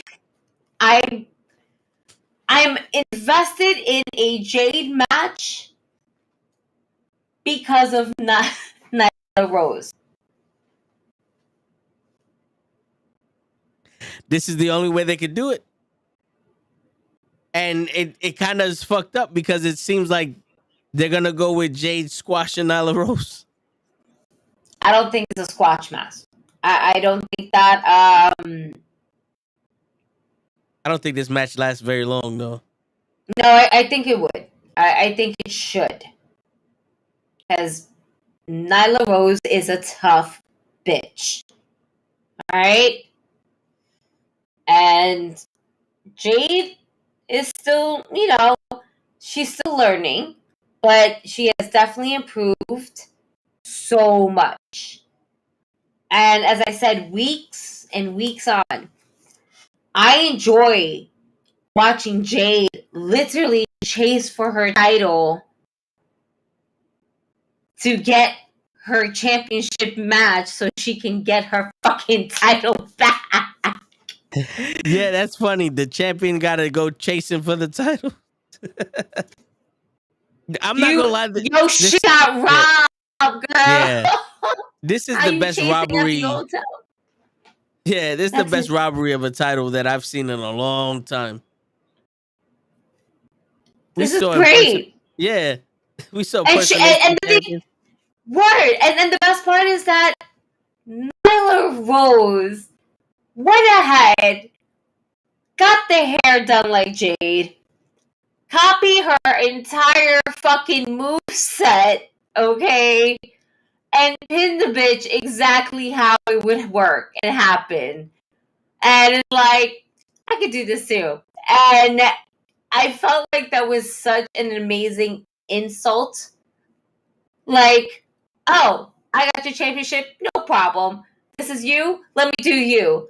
And I was like, now that's some asshole shit right there. And I enjoyed it because it added more to the story. Like, I'm not trying to be you. I'm just trying to show you that I could do this too. Word. Same exact moves and hair. I'm just a bit thicker. We know why you think them. All right, we get it. Do I want to see Nyla Rose beat Jade?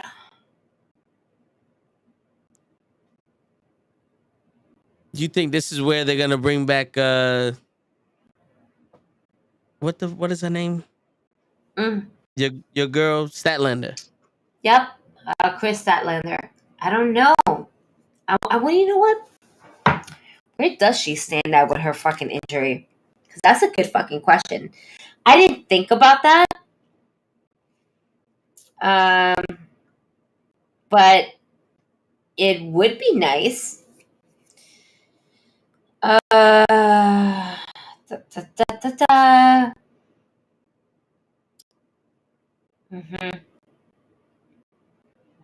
no, she's not coming back for a minute. Jesus. Do you think that we see Jade win, but Nyla leaves with the title?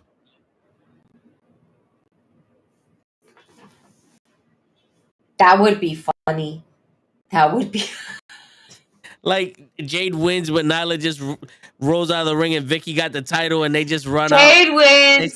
Jade wins. She gets distracted by somebody that's new, right? Because we got surprises and shit like that. No, they are not. But I'm gonna get back to that, Pim. Yeah. But that would be so fucking funny. Like, are you fucking kidding me? I just won back my belt. Bitch, get me my fucking belt. Get this bitch off my belt. Get the fuck out of here. Motherfucker. I quit. Fuck this company. So you better. And then ready? And then the fucking the pay-per-view post-scrotum. The press conference afterwards. Where is my belt? Get me my belt. And then she fucking throws the mic. I ain't fucking playing with you, man. Get my fucking belt. Tony, fuck cut this the shit. company. Go fuck yourself. Cut this shit. Get me my fucking belt. Word, I already done kicked ass.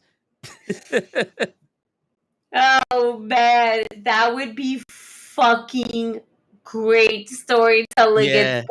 And then Tony, then he can act like, oh my god, I can't believe she's doing this. Like, okay, don't recreate the moment, but that would be funny. Yeah. Please God, let's not give the man ideas, okay? He's gonna come outside. He's gonna scream. He's gonna stomp his feet. We don't need that, Tony. Word. And please, for the love of God, stop hugging niggas. Stop hugging these niggas, man. It's uncomfortable for us, the fans, to physically watch you hug these. Molest these guys. Yo.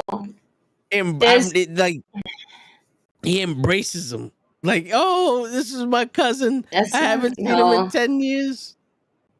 That's what makes this podcast great, because we're not all in the same room. So if he ever comes on, we ain't got to worry about him hugging us like that. Even though, it's been a while since I got hugged like somebody hasn't seen me in 20 years. And it's like, I've been thinking about you all this time. And I finally get to see you. And even then you're like, okay. Yeah. Yeah, it's like, it's been a half hour, Tony. Let me go. Yeah, get off me. Nothing was better than Kenta. Like, what the fuck are you doing?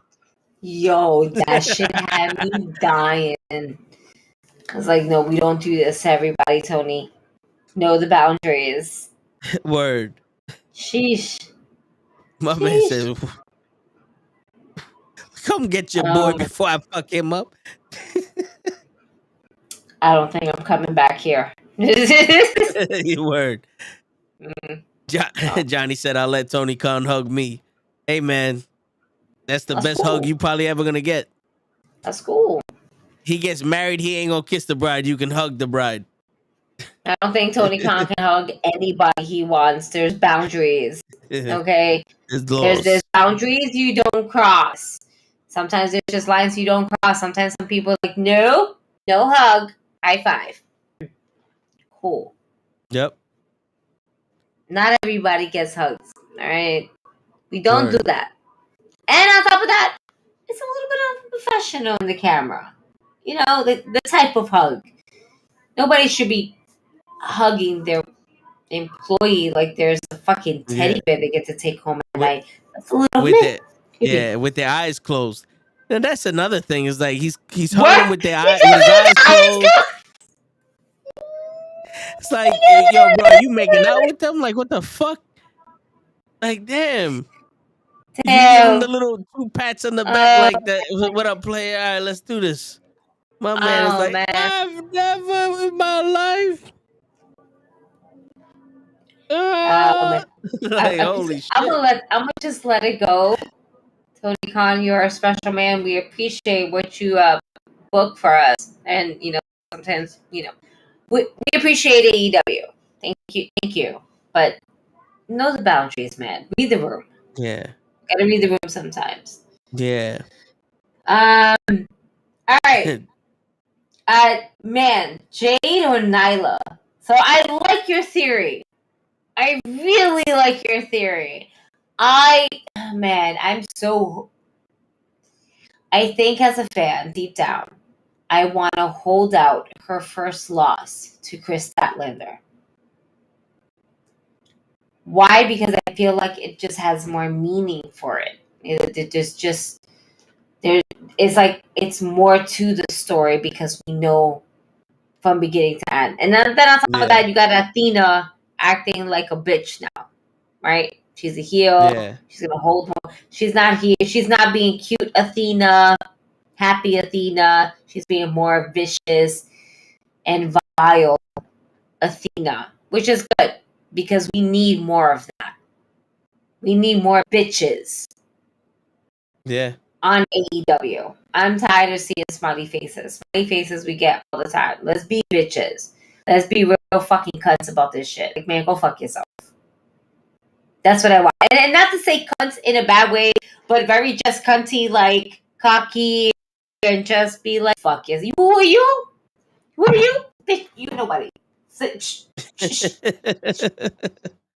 Word. That's right. Tap my titty, because you tapping out. Just shut the fuck up. Just be like, the fuck off me. Seriously. Oh, yo, how Johnny, she do it, Ruby Soho broke her Ruby Soho broke her face. Well, Ty Conti broke her face. Yeah, I'm about to say. I love yesterday Hazel and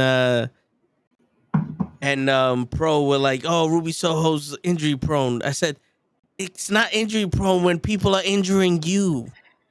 It's injury prone when you're injuring yourself. When someone literally shoves their By knee a up your nose, that's not that's your on the fault. other person. Yeah, it's like what? That's why I said she should have stayed in WWE for this shit. She just came here to get her ass broken. I feel as though that's tough to say. I like Ruby Soho. I just wish that this is the thing though. I think it so bear with me. I'm taking Ruby Riott and then Ruby Soho and combining both runs from each company. Yeah. To me, it feels like the same shit. Yep. Only difference. She got more hurt being in AEW. Now, Ty Mello, right? Because my Mello, I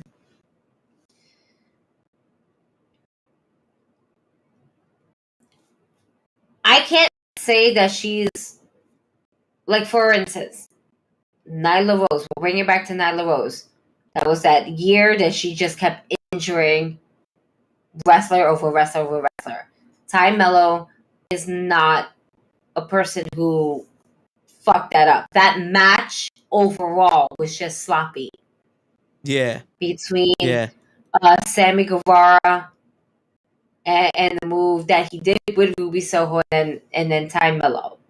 Like that match overall was sloppy. And it's not to say it's on either or team. It was just not a good fucking night. And the person who unfortunately got the shorter end of the stick was Ruby Soho.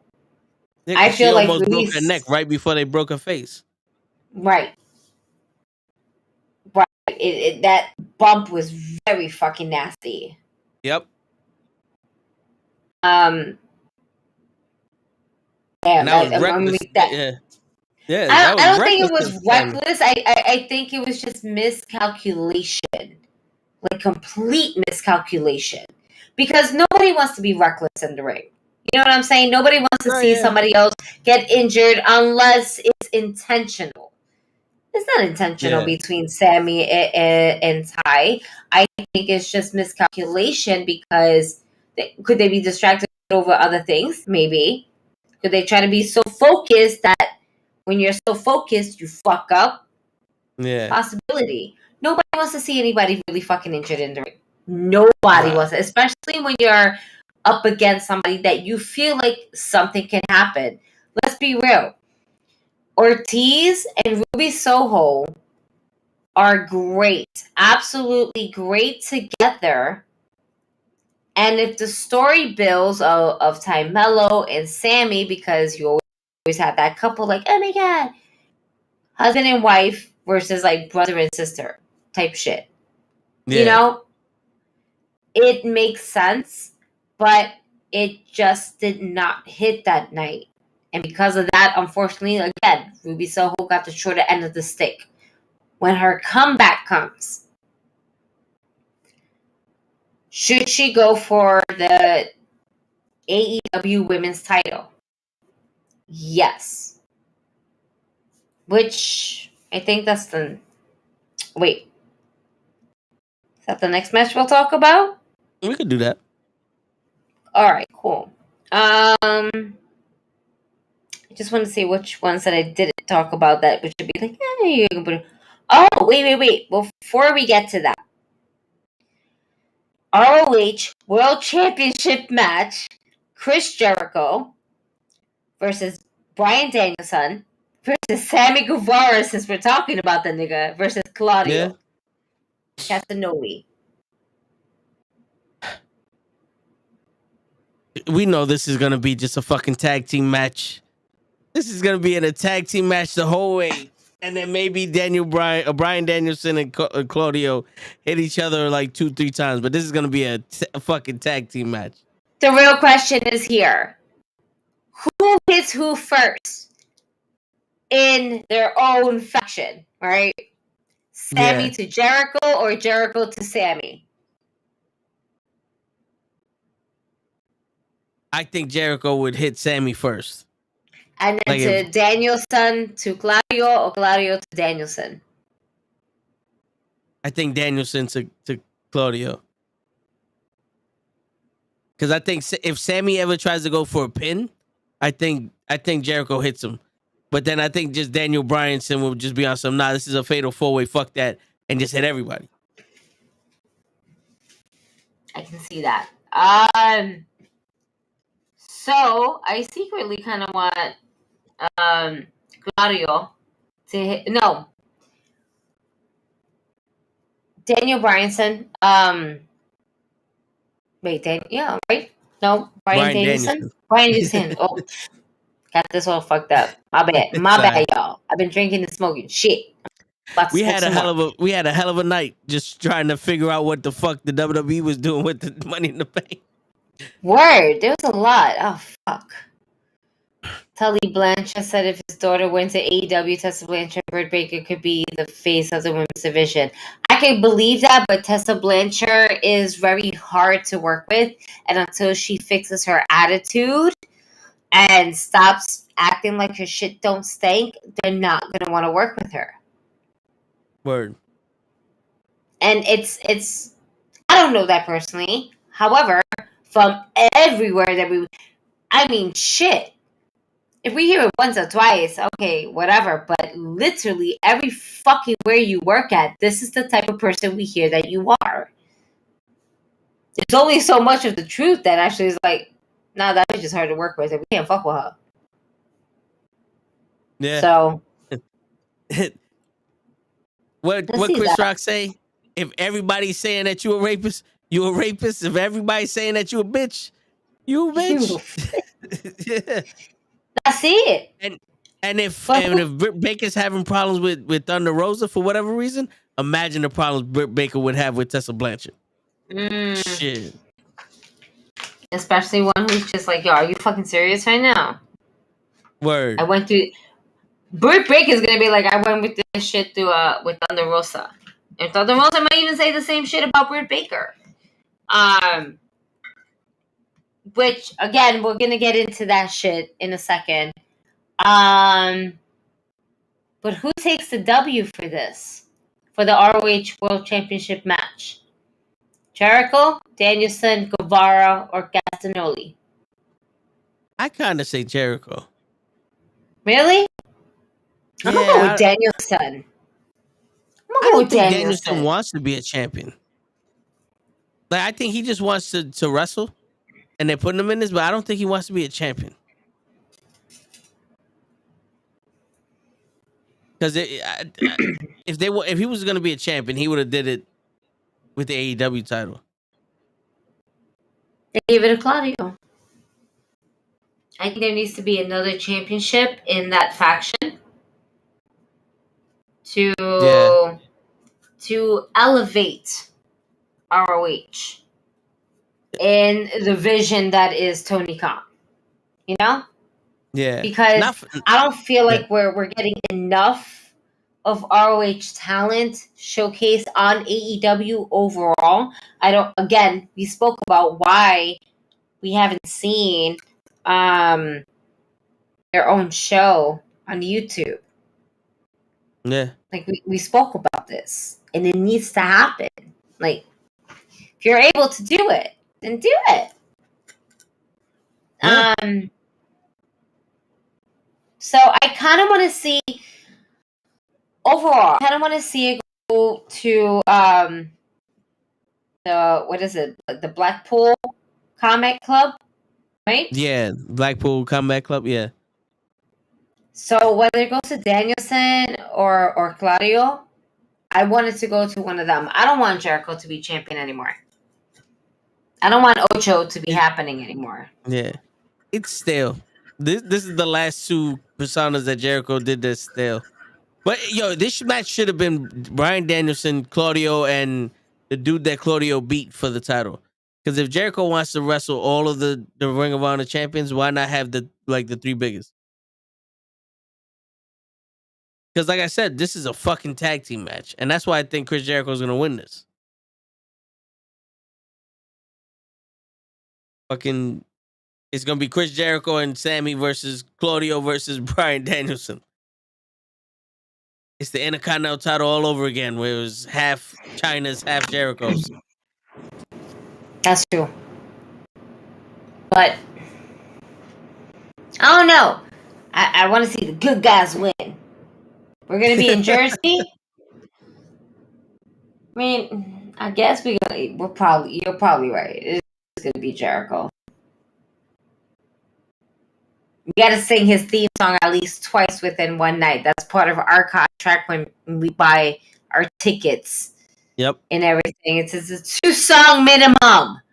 2-song minimum. That's right. It's a 2-drink minimum and a 2-song minimum. So yeah, it's probably gonna be Jericho, but I'm gonna go for the underdog. Anybody from Blackpool Combat Club, whether it be Danielson or Claudio, I don't give a shit. One of the factions are gonna win. So this is really is JSA gonna win or BPCC, right? Like yes, there you go. Yeah. Oh, look at me, I did good. See, there you go. I go with the Jericho Society X of the Liquid Manifesto of sports. Yeah, entertainers. I fucking love that shit. Daddy Magic got the magic. That's popping. Yo, I swear to God. I swear to God, this has to be the worst kept secret. This motherfucker's one of the sons of the Nasty Boys. He has to be one of the sons of the fucking Nasty Boys. The one with the brown hair? Yeah. He's the fucking son of the Nasty Boys. He talks like him. He fucking walk. He wrestles like him. He had the vest like this motherfucker. He is the son of the Nasty Boys. He has the jitteriness. Yeah. And he's always screaming. Like, you know how they always scream? He's like, let me tell you something. You're not going to come and tell Jericho, the greatest sports entertainer, that he's not entertaining. It's just like, yeah, he's the fucking son of the fucking Nasty Boys. I show you. That's so fucking funny. I can't now unpicture that in my brain. There's no way, and we knew it. Listen. Andre the Giant was the father of the Giants in WCW. All right. There's no doubt about it. And one of the Nasty Boys is the father of Daddy Magic. All right. You heard it first here on the NuKKle Wrestling Podcast. To this day. Go fuck yourself. To this day. We got this. Word. Yes. Yo, one, I honestly think that Daniel Bryan is getting the best deal out of everybody that came from the WWE, because I think the Blackpool Liver Society of Herman X Square, his group is all his idea, and he's taking control of it, and he's staying in the main picture, but he's not the main guy. I think that's what he wants. To be honest with you, I think AEW is giving him the best opportunity to do whatever the fuck he wants, because he came in saying he wanted to make the younger talent better, and he's actually doing it. Mm-hmm. One of the few guys that come in and said, unlike CM Punk, I want to make the younger talent better, and he's actually done it. Like, he made Wheeler Yuta look serious. He made Brian Garcia be relevant. You know what I'm saying? Like, he's doing something. Absolutely. What's going on, Hazel?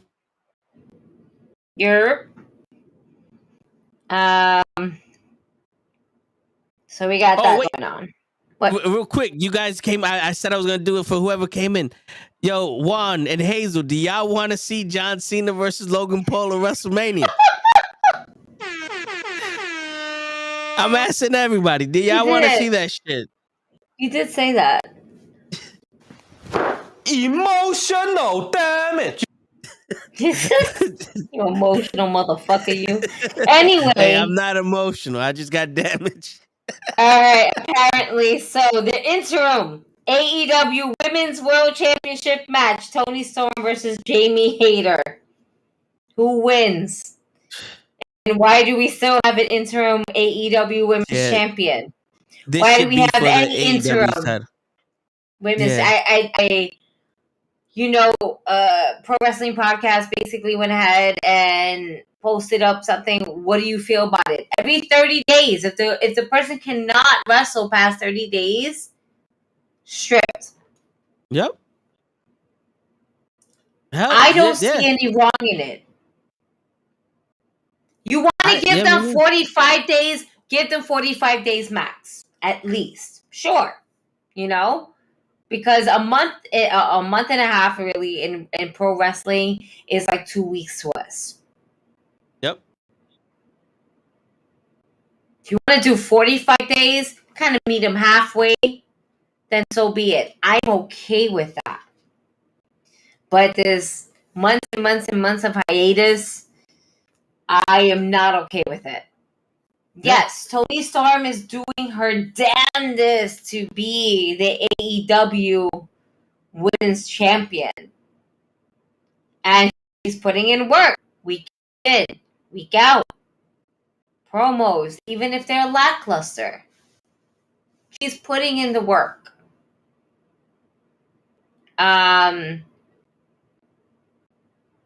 Do I feel now that she deserves to be the women's champion more than Thunder Rosa? Kind of. But only because I slightly forgot how Thunder Rosa works. Because I haven't seen her on my TV for a certain amount of time. Yeah. And that bothers me. Because I love watching Thunder Rosa like in any wrestling match. To me, she's always entertaining as a wrestler, as a performer in the ring. On the mic, we need skills. We need some help there. However, in the ring, as a performer, amazing. Yeah. But if you're not there, like, there's a disconnect you're going to have with fans when you do come back. Seriously. Because if you're going to be out for like short period of time, like a couple weeks, there's no need for an interim championship. But if you're going to be out as long as Thunder Rosa's been out, strip her of the title and just make the fucking Toni Storm the AEW champion. Because like I said before, it's like if your champion's going to be out, then have like a little tournament to see who the number one contender is. And if she's not going to be able to defend the title when there's a number one contender crown, then you can have the AEW championship or interim title because she's not here, but she'll be here soon. An interim title just to hold it down. And then it's basically an interim / number one contendership championship belt. But if she's she's gone too long for me. Toni Storm should be the AEW champion. There should be no interim. Not no more. I think it's time for us to finish that shit overall. Like, I don't feel like there should be one anymore. Yeah. Either you are the champion or you're not the champion. Yeah. Either you can go on, right? My heart will go on. or you can fight and die. Yep. It's really on what your body tells you. If you can't do it, then you can't do it. You must forfeit. I can't have a champion who's not a fighting champion. Seriously, because then that defeats the purpose of you being a champion. You're holding up the fucking division. Like Toni Storm said, she says she's hurt. When she says she's not hurt, then I'll come beat her up. All right, good night, Johnny.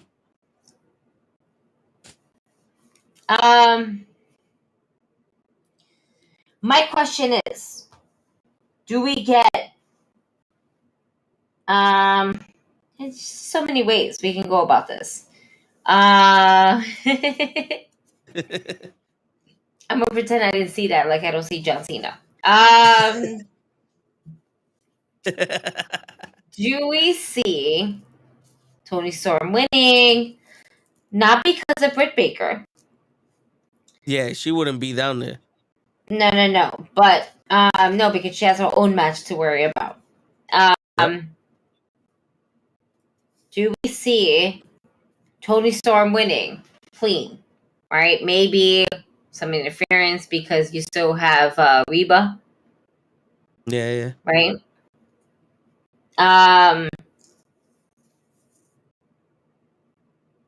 And do we see Thunder Rosa coming back?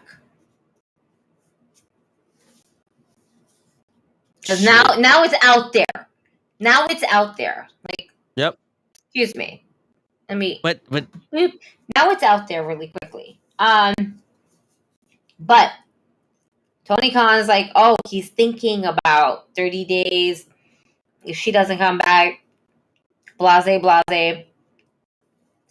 You know, now that it's out there in the internet world, do we see Thunder Rosa coming back?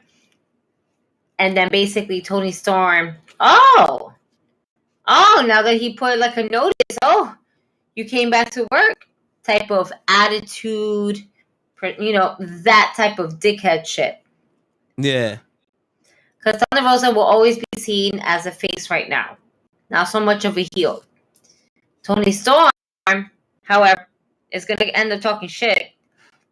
Oh, looks like you're off the injured list. And that's going to give her heat. Because you always have Thunder Rosa like, I don't play with that. I'm real about my injuries. Like she's very passionate about it. Do you use that passionate against her to create story between the interim women's champion and the quote and unquote AEW's women's champion? I would, but if you're gonna go down that route, I would have Jamie Hayter be the champion. Just for the simple fact that Jamie Hayter be like, you was hiding from us to begin with. You sure you want to fight me now?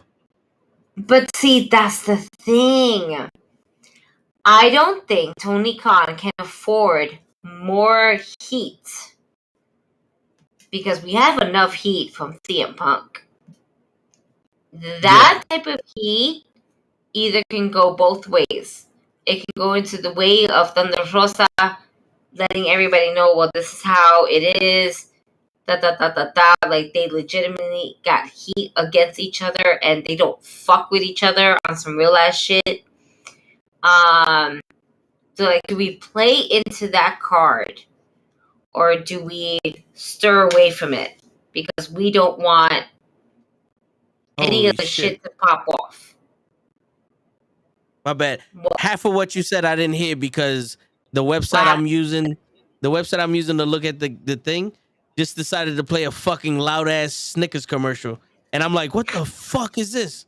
And then I look up and it's a fucking dude in a fucking lion face paint. I'm like, what the fuck? Why does this shit just pop up?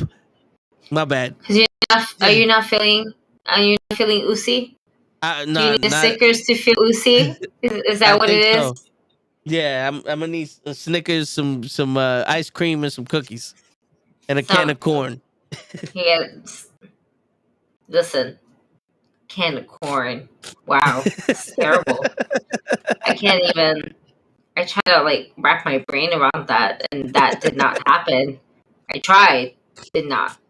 Not well for you ever me. seen the movie? You ever seen the movie The Longest Yard with Adam Sandler? Of course. You remember when every fucking wrestler was in it? Yeah, you remember when Joey Diaz was running laps and he's on the floor? And he's like, just give me a Diet Coke and a can of corn, I'll be all right. That's what I got. That's you. That's you right now. Wow. Yeah, I just need a regular Coke and a can of corn. That's dieting. Yeah. But not for nothing. Word. But not for nothing, though. You're right, though, because they can't use any more heat because they really look bad when they start talking shit about each other in that way because It's And unprofessional. it's especially if it's legitimate heat. Bullshit ass heat, like just play into the crowd's hand. One thing, but like this is like legitimate heat. Like these women do not like each other at all. So it's not just, oh, it's not for the dirt sheets. No, fuck that. They don't like each other. It's known. Some women don't like each other. Evilise has been known to work like annoyed. Like, you know what I'm saying? A lot of wrestlers don't like working with her. I think she was pretty cool in the ring. I enjoyed her work. Yeah. But when Thunder Rosa got there, Evilise got clipped. Because why? Thunder Rosa did not work well with her. Quote and end quote. They don't work well together. Tony Khan's girl is Britt Baker. No matter how good Thunder Rosa is, she is still no Britt Baker. That is a sad, sad reality. And it's not to say that she doesn't wrestle as well, because she wrestles phenomenal. Oh, she's a way better wrestler than Britt Baker, but yeah. But Britt Baker, yeah, the Tony talking Khan's and girl. the put, yeah, the talking and the putting asses in seats goes to Britt Baker. Mm-hmm. She can cut a better promo. Yeah.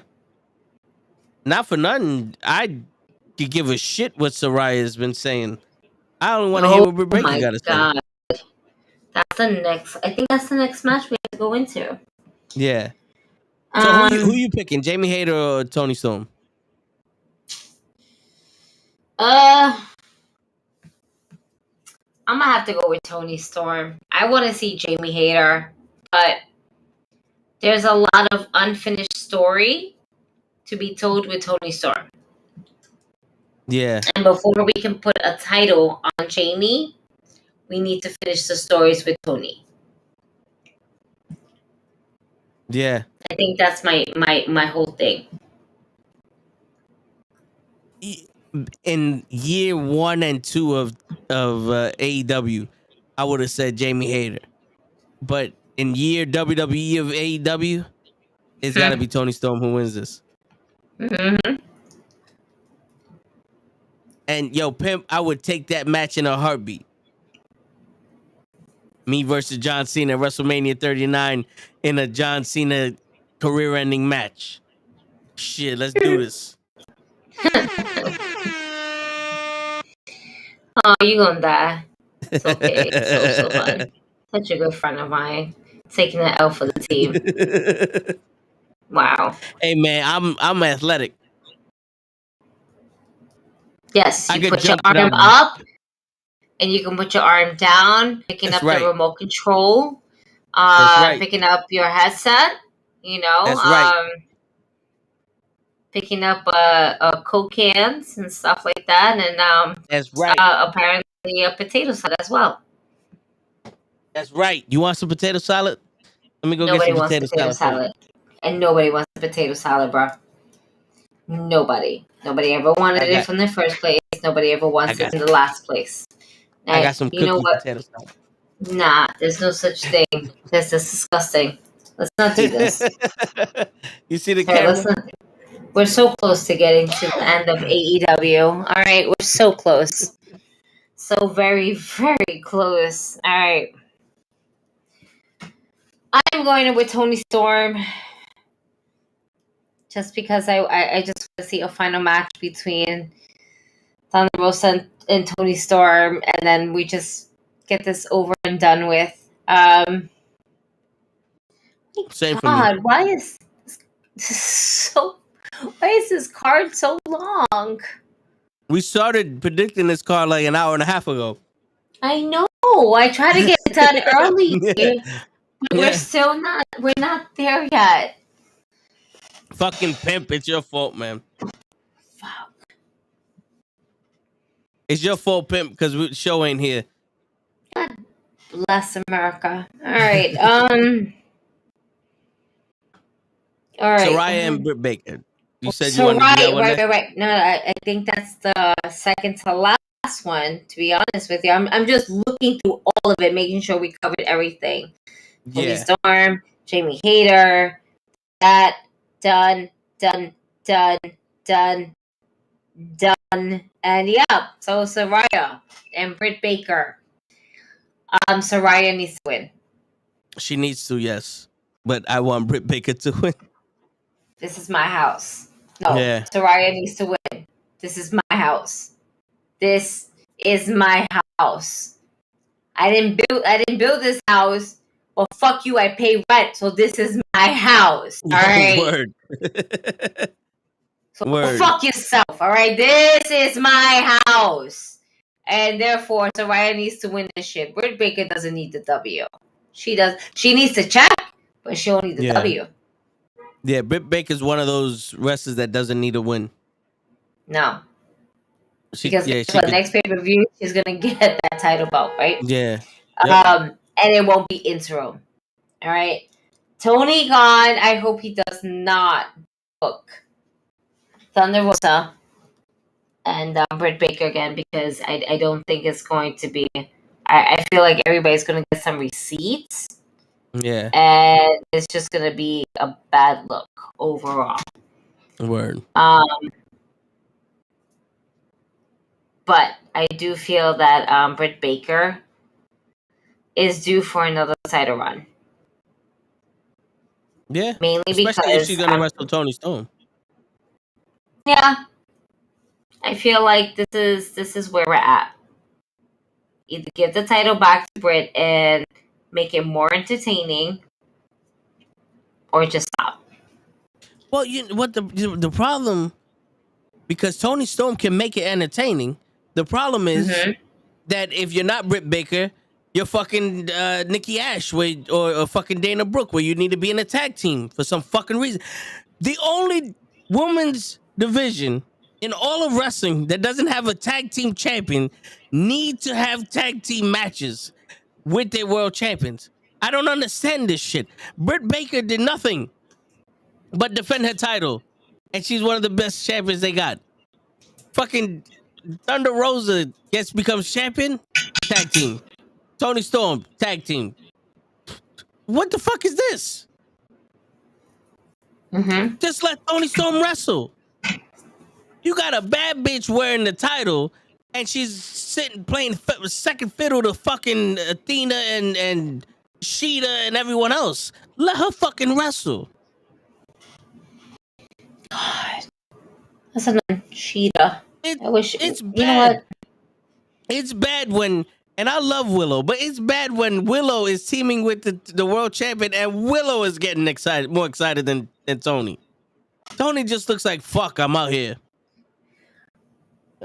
I don't know if I said this before, and I'm pretty sure that I did, but every time Toni Storm comes out and her song hits, all I hear is Barracuda. Dun, dun, dun, dun, dun, dun, dun, dun. I hear Barracuda. And like, every time like the girl is singing whatever lyric it is in her song, and I'm like, Barracuda. That's what it sounds like. Yeah. And I want everybody who's watching this, listen to it and tell me I'm fucking wrong, okay? But I am voting, and I am going to go with Saraya. I do believe that Saraya needs the W more than Britt Baker. And to make things absolutely amazing, it's her first match in like 5 years. I fucking miss having Paige. Or, excuse me, Saraya. I miss watching her. She was always been one of my favorite women's wrestlers that were out there that was different. No, she reminded me of AJ Styles. AJ Styles, excuse me. Yeah, sure, that too. Yeah. AJ Lee. Her and AJ Lee were the two wrestlers in the Divas division. In the Divas era. In the Divas era that were trying to make it into the women's era. Yep. Or the superstar era. Yeah, because not for nothing, AJ showed the Divas you ain't shit. But You ain't Paige, shit because you can't yeah. tie up my Chuck Taylors. Yeah, but Paige was that transition into the women's revolution. Right. You know, she was the beginning of that transition, and then she just got hurt. But like, and it sucked because it was like, wait a minute, we had so much coming from her. yeah, and we all know the stories and the leaked videos and all the other bullshit that came along with being with Alberto Del Rio, and it just, we all seen how everything has unfolded for her. Yep. And to see a misfortunate thing that happened of her breaking her neck was really fucked up. But also what happened is like her personal life became so public that it ruined any mystique she has as a wrestler. With the tapes, Alberto Del Rio, the drunken disorderly, all that shit. And I feel like she needs to get so much shit off her chest, and that every time she's supposed to have a one-on-one with Britt Baker and Britt Baker don't show up, it's one of those things where it's like, fuck you, bitch. And Britt Baker's on some, yo, I'm not here to make you look good. Like, you're not CM Punk in my division. Because this kind of looks like she's the CM Punk of the AEW women's division. And even though she hasn't done nothing yet, she's still like, her promos are the same shit, and it's all about me. You want to make the women's division better, that me got to turn into a we real quick. But not for nothing, I love that, because the thing is that Paige comes from Saraya comes from a wrestling family. Yeah. Like, there was a whole documentation about her in a movie about My Crazy Family, right? Yeah. I fucking loved it. It was produced by fucking Dwayne The Rock Johnson. All right, so you can tell he was behind it, but it was about the story of Saraya. And it's a remarkable story because it kind of takes you a little bit more in depth about where her wrestling family came from and where she has been to now. She's one of those wrestlers that kind of grew up in her own dungeon. Yeah. Right? She grew up with her own wrestling family in the wrestling ring and just working her ass off. Britt Baker can't say that she grew up with a wrestling family. She grew to love wrestling. Paige was Saraya was literally born into this. Saraya was literally born into this. And because of that, it just adds more to it. And I think a lot of people, especially in AEW and just AEW fans, like, oh, I know her. Oh my God. They don't realize how much more backstory there is to her than what we remembered. Yeah. And people, I think, they misjudge that. I think this match is always, for me, it's going to go to Saraya. This is her house. This is her new house. Yeah, it has to. I know it's going to be a little clumsy because it's been a while since she did anything, but I think when she debuted, I don't know if they fully knew she could wrestle, so they probably did she's going to be a female ambassador, and then she got cleared, like, all right, now she's going to wrestle. But I really think Saraya should have just came out and been like, yo, the day I got injured was the luckiest day of the entire women's division in all of wrestling. But today is the worst day of your lives because I'm back. You know, like, it should have been none of this. I'm going to make the women's division better, or let me showcase the women's division in a women's lumberjack match, because that doesn't show shit. But, you know, that's where all these little things come in. It's like you're doing nothing but hurting yourself by talking. I don't know. I think it has to deal with the booking and who's writing what and what does it sound good for what and everything like that. In all honesty, I think their face-to-face promo that they had was probably the best fucking promo that they both fucking did. Besides with the Tony Khan, besides with the Renee Paquette, excuse me. I just feel like it had both of them in the ring. Raw emotion is it it adds to the match. It makes it that much more personal, which makes it more exciting. This match out of the women's division is more important than the TBS Women's Champion. It's more important than the interim AEW's Women's Champion. And those are supposed to be your two top fucking things. It's a title. Yeah.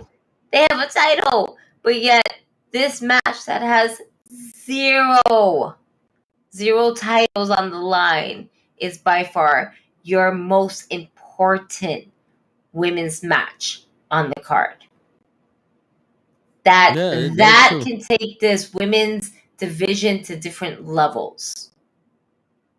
I'm excited to see what comes about it. I'm also probably, like many other fans, very frightened to see what unfolds, because the only thing we as fans are going to think about is, please God, do not let one move fuck up her neck.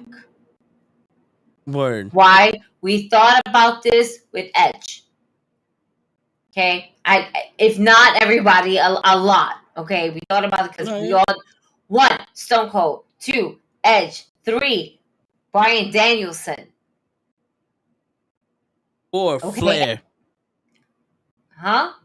We didn't want Flair to die in the ring either when he had his last match.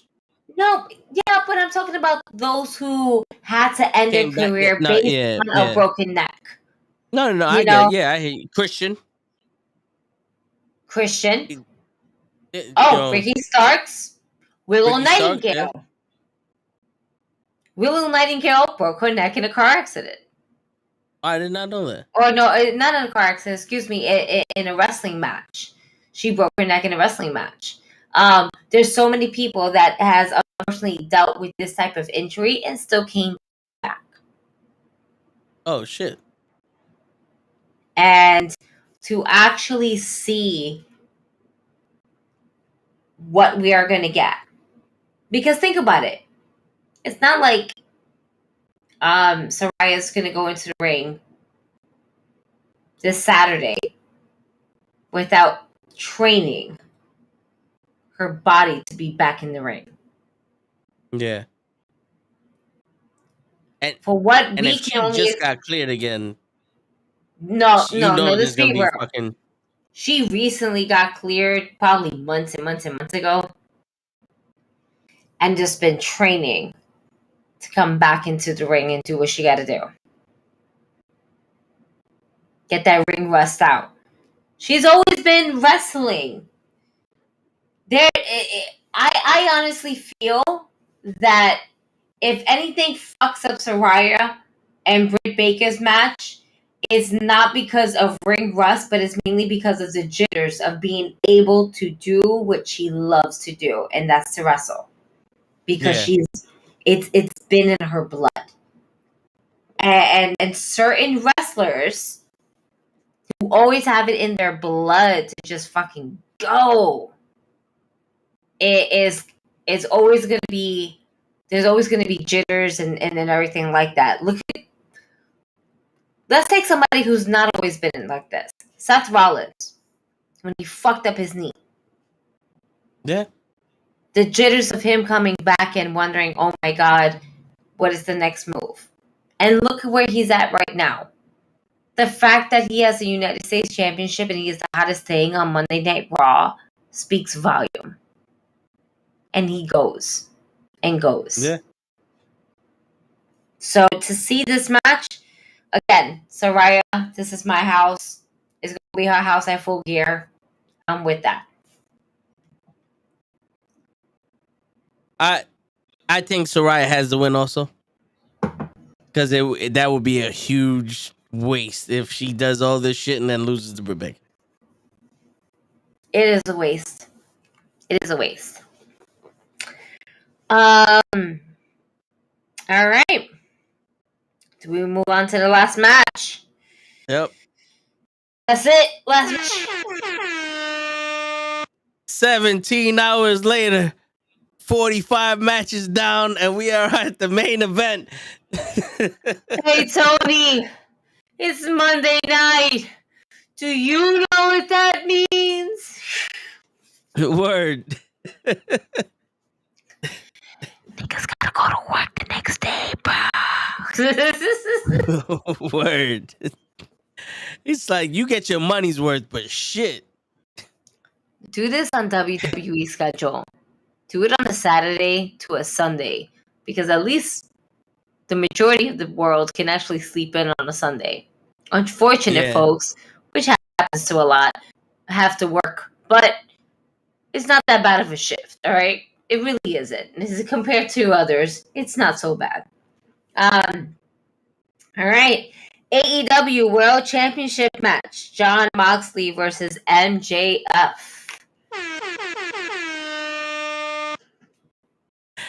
MJF has to do this. I don't give a shit if he cheats, if he does it clean, if he fucking paid somebody to do it, if his grandmother there, his grandfather there. So I think this is the real question. MJF, we see it writing. It's the writing on the wall, very much like the Elite. Okay, the writing is on the fucking wall. Question is, does MJF wins this clean, or does MJF win this the way MJF always wins this? Does he basically swerve the crowd and the audience, stating that he is going to win this clean, where the day of full comes and then, man, fuck you guys. You think you really thought that I was gonna? Nope. Boop. And then wins it. Word. Because I don't give a shit what y'all think about me. Yeah, because if you're gonna play heel the whole time, I wouldn't give a shit what y'all think either. I'm the champion.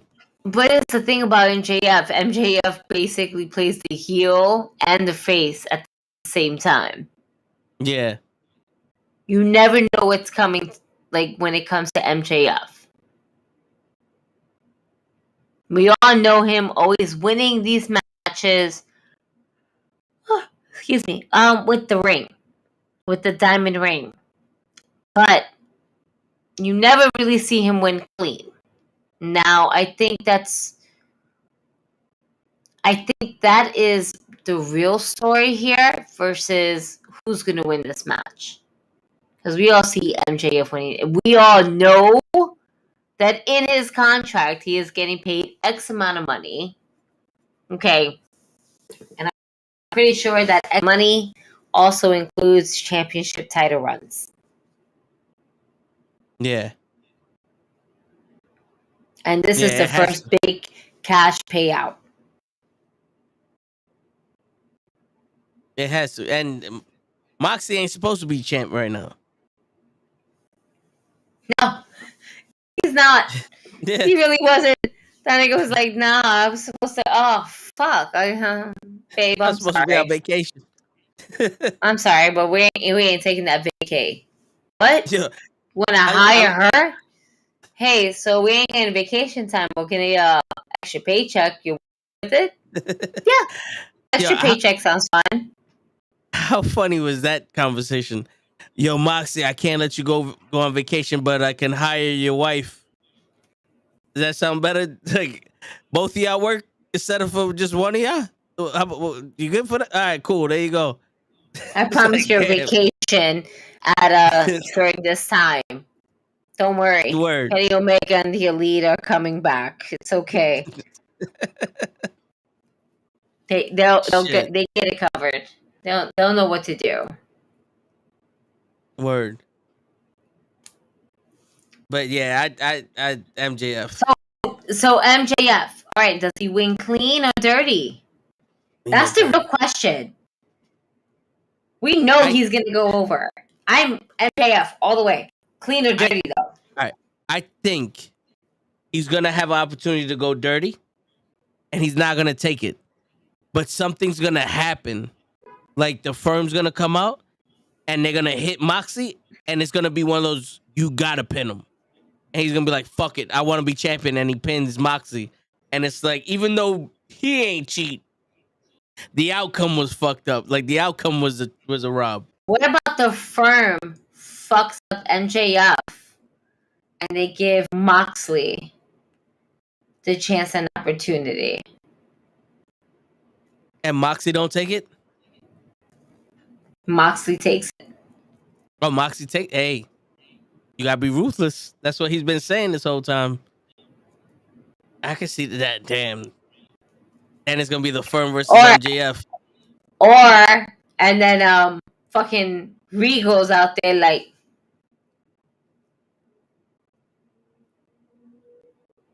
imagine that. There's a lot. No disqualification. I don't know. Not for a pay-per-view event. Yeah. Dynamite, yes. Rampage, yes. Dark, yes. Pay-per-view? No, not so really. We don't do that. Yeah. I mean, I imagine MJF or like the Blackpool Battle Club of Society, whatever the fuck, is fighting off the firm.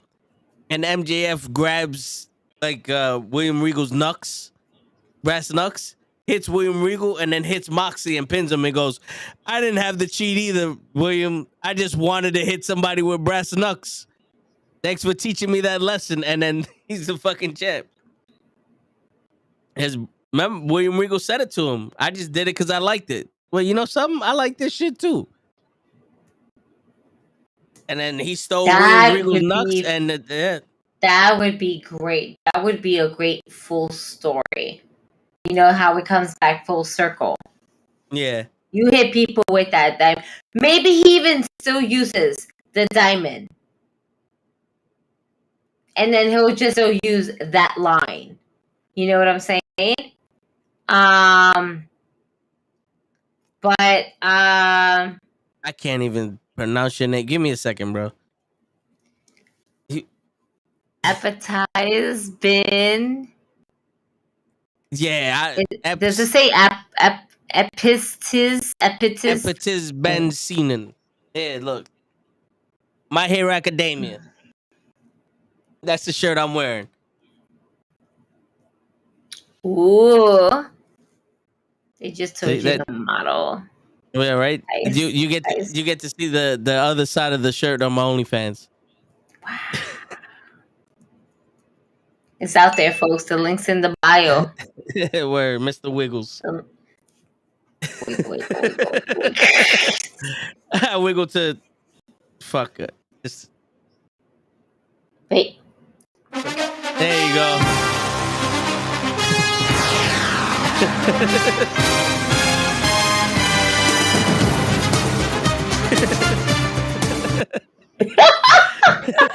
We go with the beat, baby. That's it. That's what we do.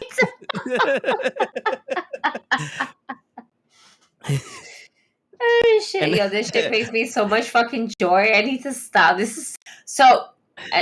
Confession: I bought like a fidget box that comes with like 42 different fidget toys because my daughter's obsessed with fidget toys. I ended up finding myself copying a couple of these fidget toys for myself. I was like, fuck you. I get half of this shit. Word. And I have, and this is one of the, I forgot what this is called, but it's just like, I've been fucking with it all day. And it's so fucking, the only thing is that if it falls to the floor, it's done for. It's one of those hair dust trappers. CM Punk is now coming back. Just let it go. Let it go. My God. Listen. His outrage at the post show and whatever. It was just uncalled for, unprofessional, unnecessary. Now he's back doing UFC commentary. And he's looking at he looks like he's having the time of his life. Like, oh my God, he looks like he's having real fun here. But I don't think that we will be seeing CM Punk back in our wrestling ring. This was a potential return that honestly ended in pure shit. Like, Yeah. we were supposed to get the Summer of Punk. We never got the Summer of Punk. Then the last fucking pay-per-view happened, and that turned into quite a shit show towards the end. Even building up to it towards the end. Yeah. But CM Punk has said that he is done with professional wrestling.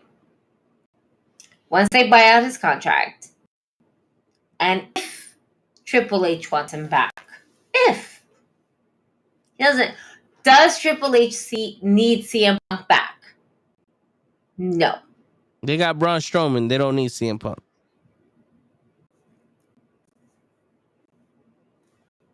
They have Bray Wyatt.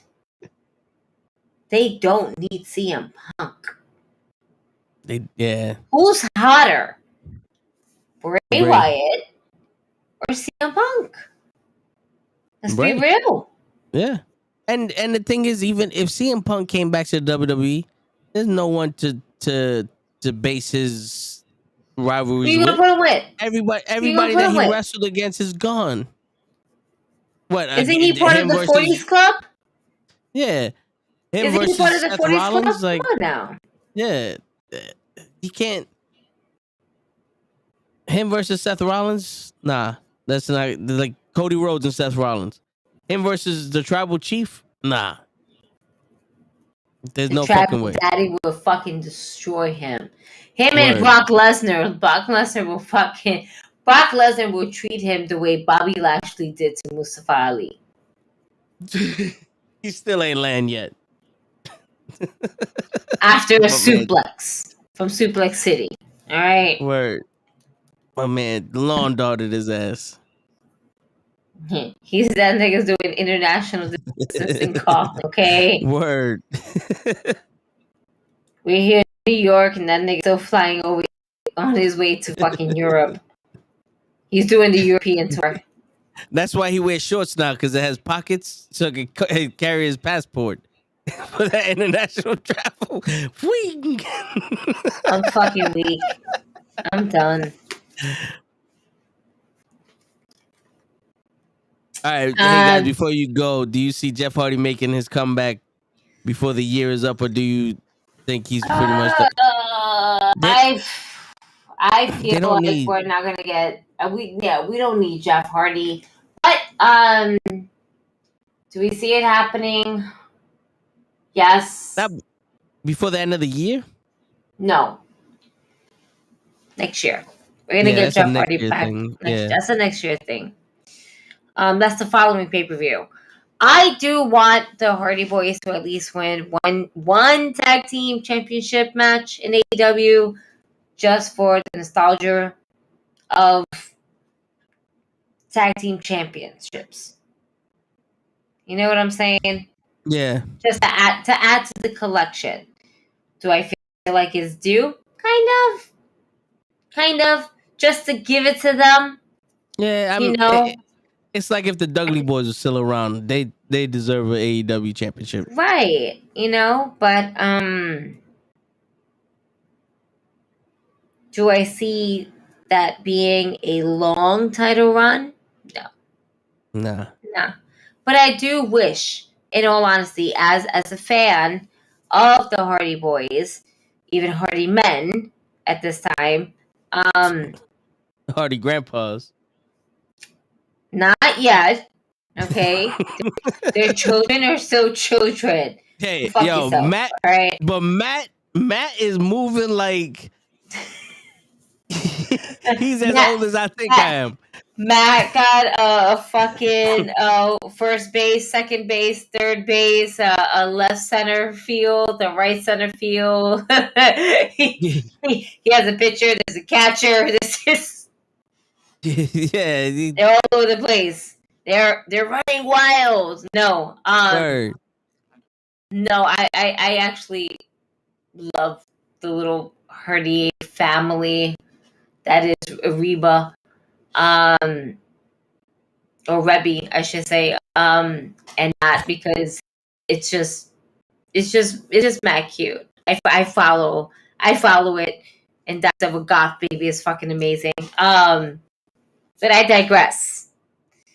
I do want to see the Hardy Boys at least one more title run, and just to say they got it there too. Yeah. Just to say it at least once. And then if they have to lose it within a month, then so be it. So be it. But at least that they fucking had it, and they can add it to their resume. You know, that's all I want as a fangirl. And it's not that hard to ask for because the AEW tag team division isn't as good as they promised us to be. Right. And then on top of that, it was something that was promised to them when they got there. Yeah. Now, do they lose it? Do they beat the Young Bucks for it? No, because the Young Bucks have the Trios Championship. It's funny because they're not even back yet, but we're already calling them the Trios Champion. It's like it's not even like there's not even a thought that they're not gonna win the Trios titles. Damn, I know it's terrible. It's terrible, but this is what we see Tony Khan do. But I think on that note, we should. Yeah. On that note, ladies and gentlemen, be the elite. We're gonna disappear and then reappear. Word. Yo, next week is Thanksgiving, so we're not gonna have a show. Word. So happy Thanksgiving, folks. Yeah, happy Thanksgiving. Word. But the next one after that is gonna be a banger. I don't want to miss it. Follow us on all the social medias so you get updated on that shit. There's too many to fucking talk. I was about to say y'all don't want to see it. Fuck, nah, y'all don't want to miss it. Yeah, y'all don't want to see it, but y'all don't want to miss it. So fuck off, all right? Go fuck yourself. And on that note, it's your friendly neighborhood NuKKle Head signing out. Peace, everybody.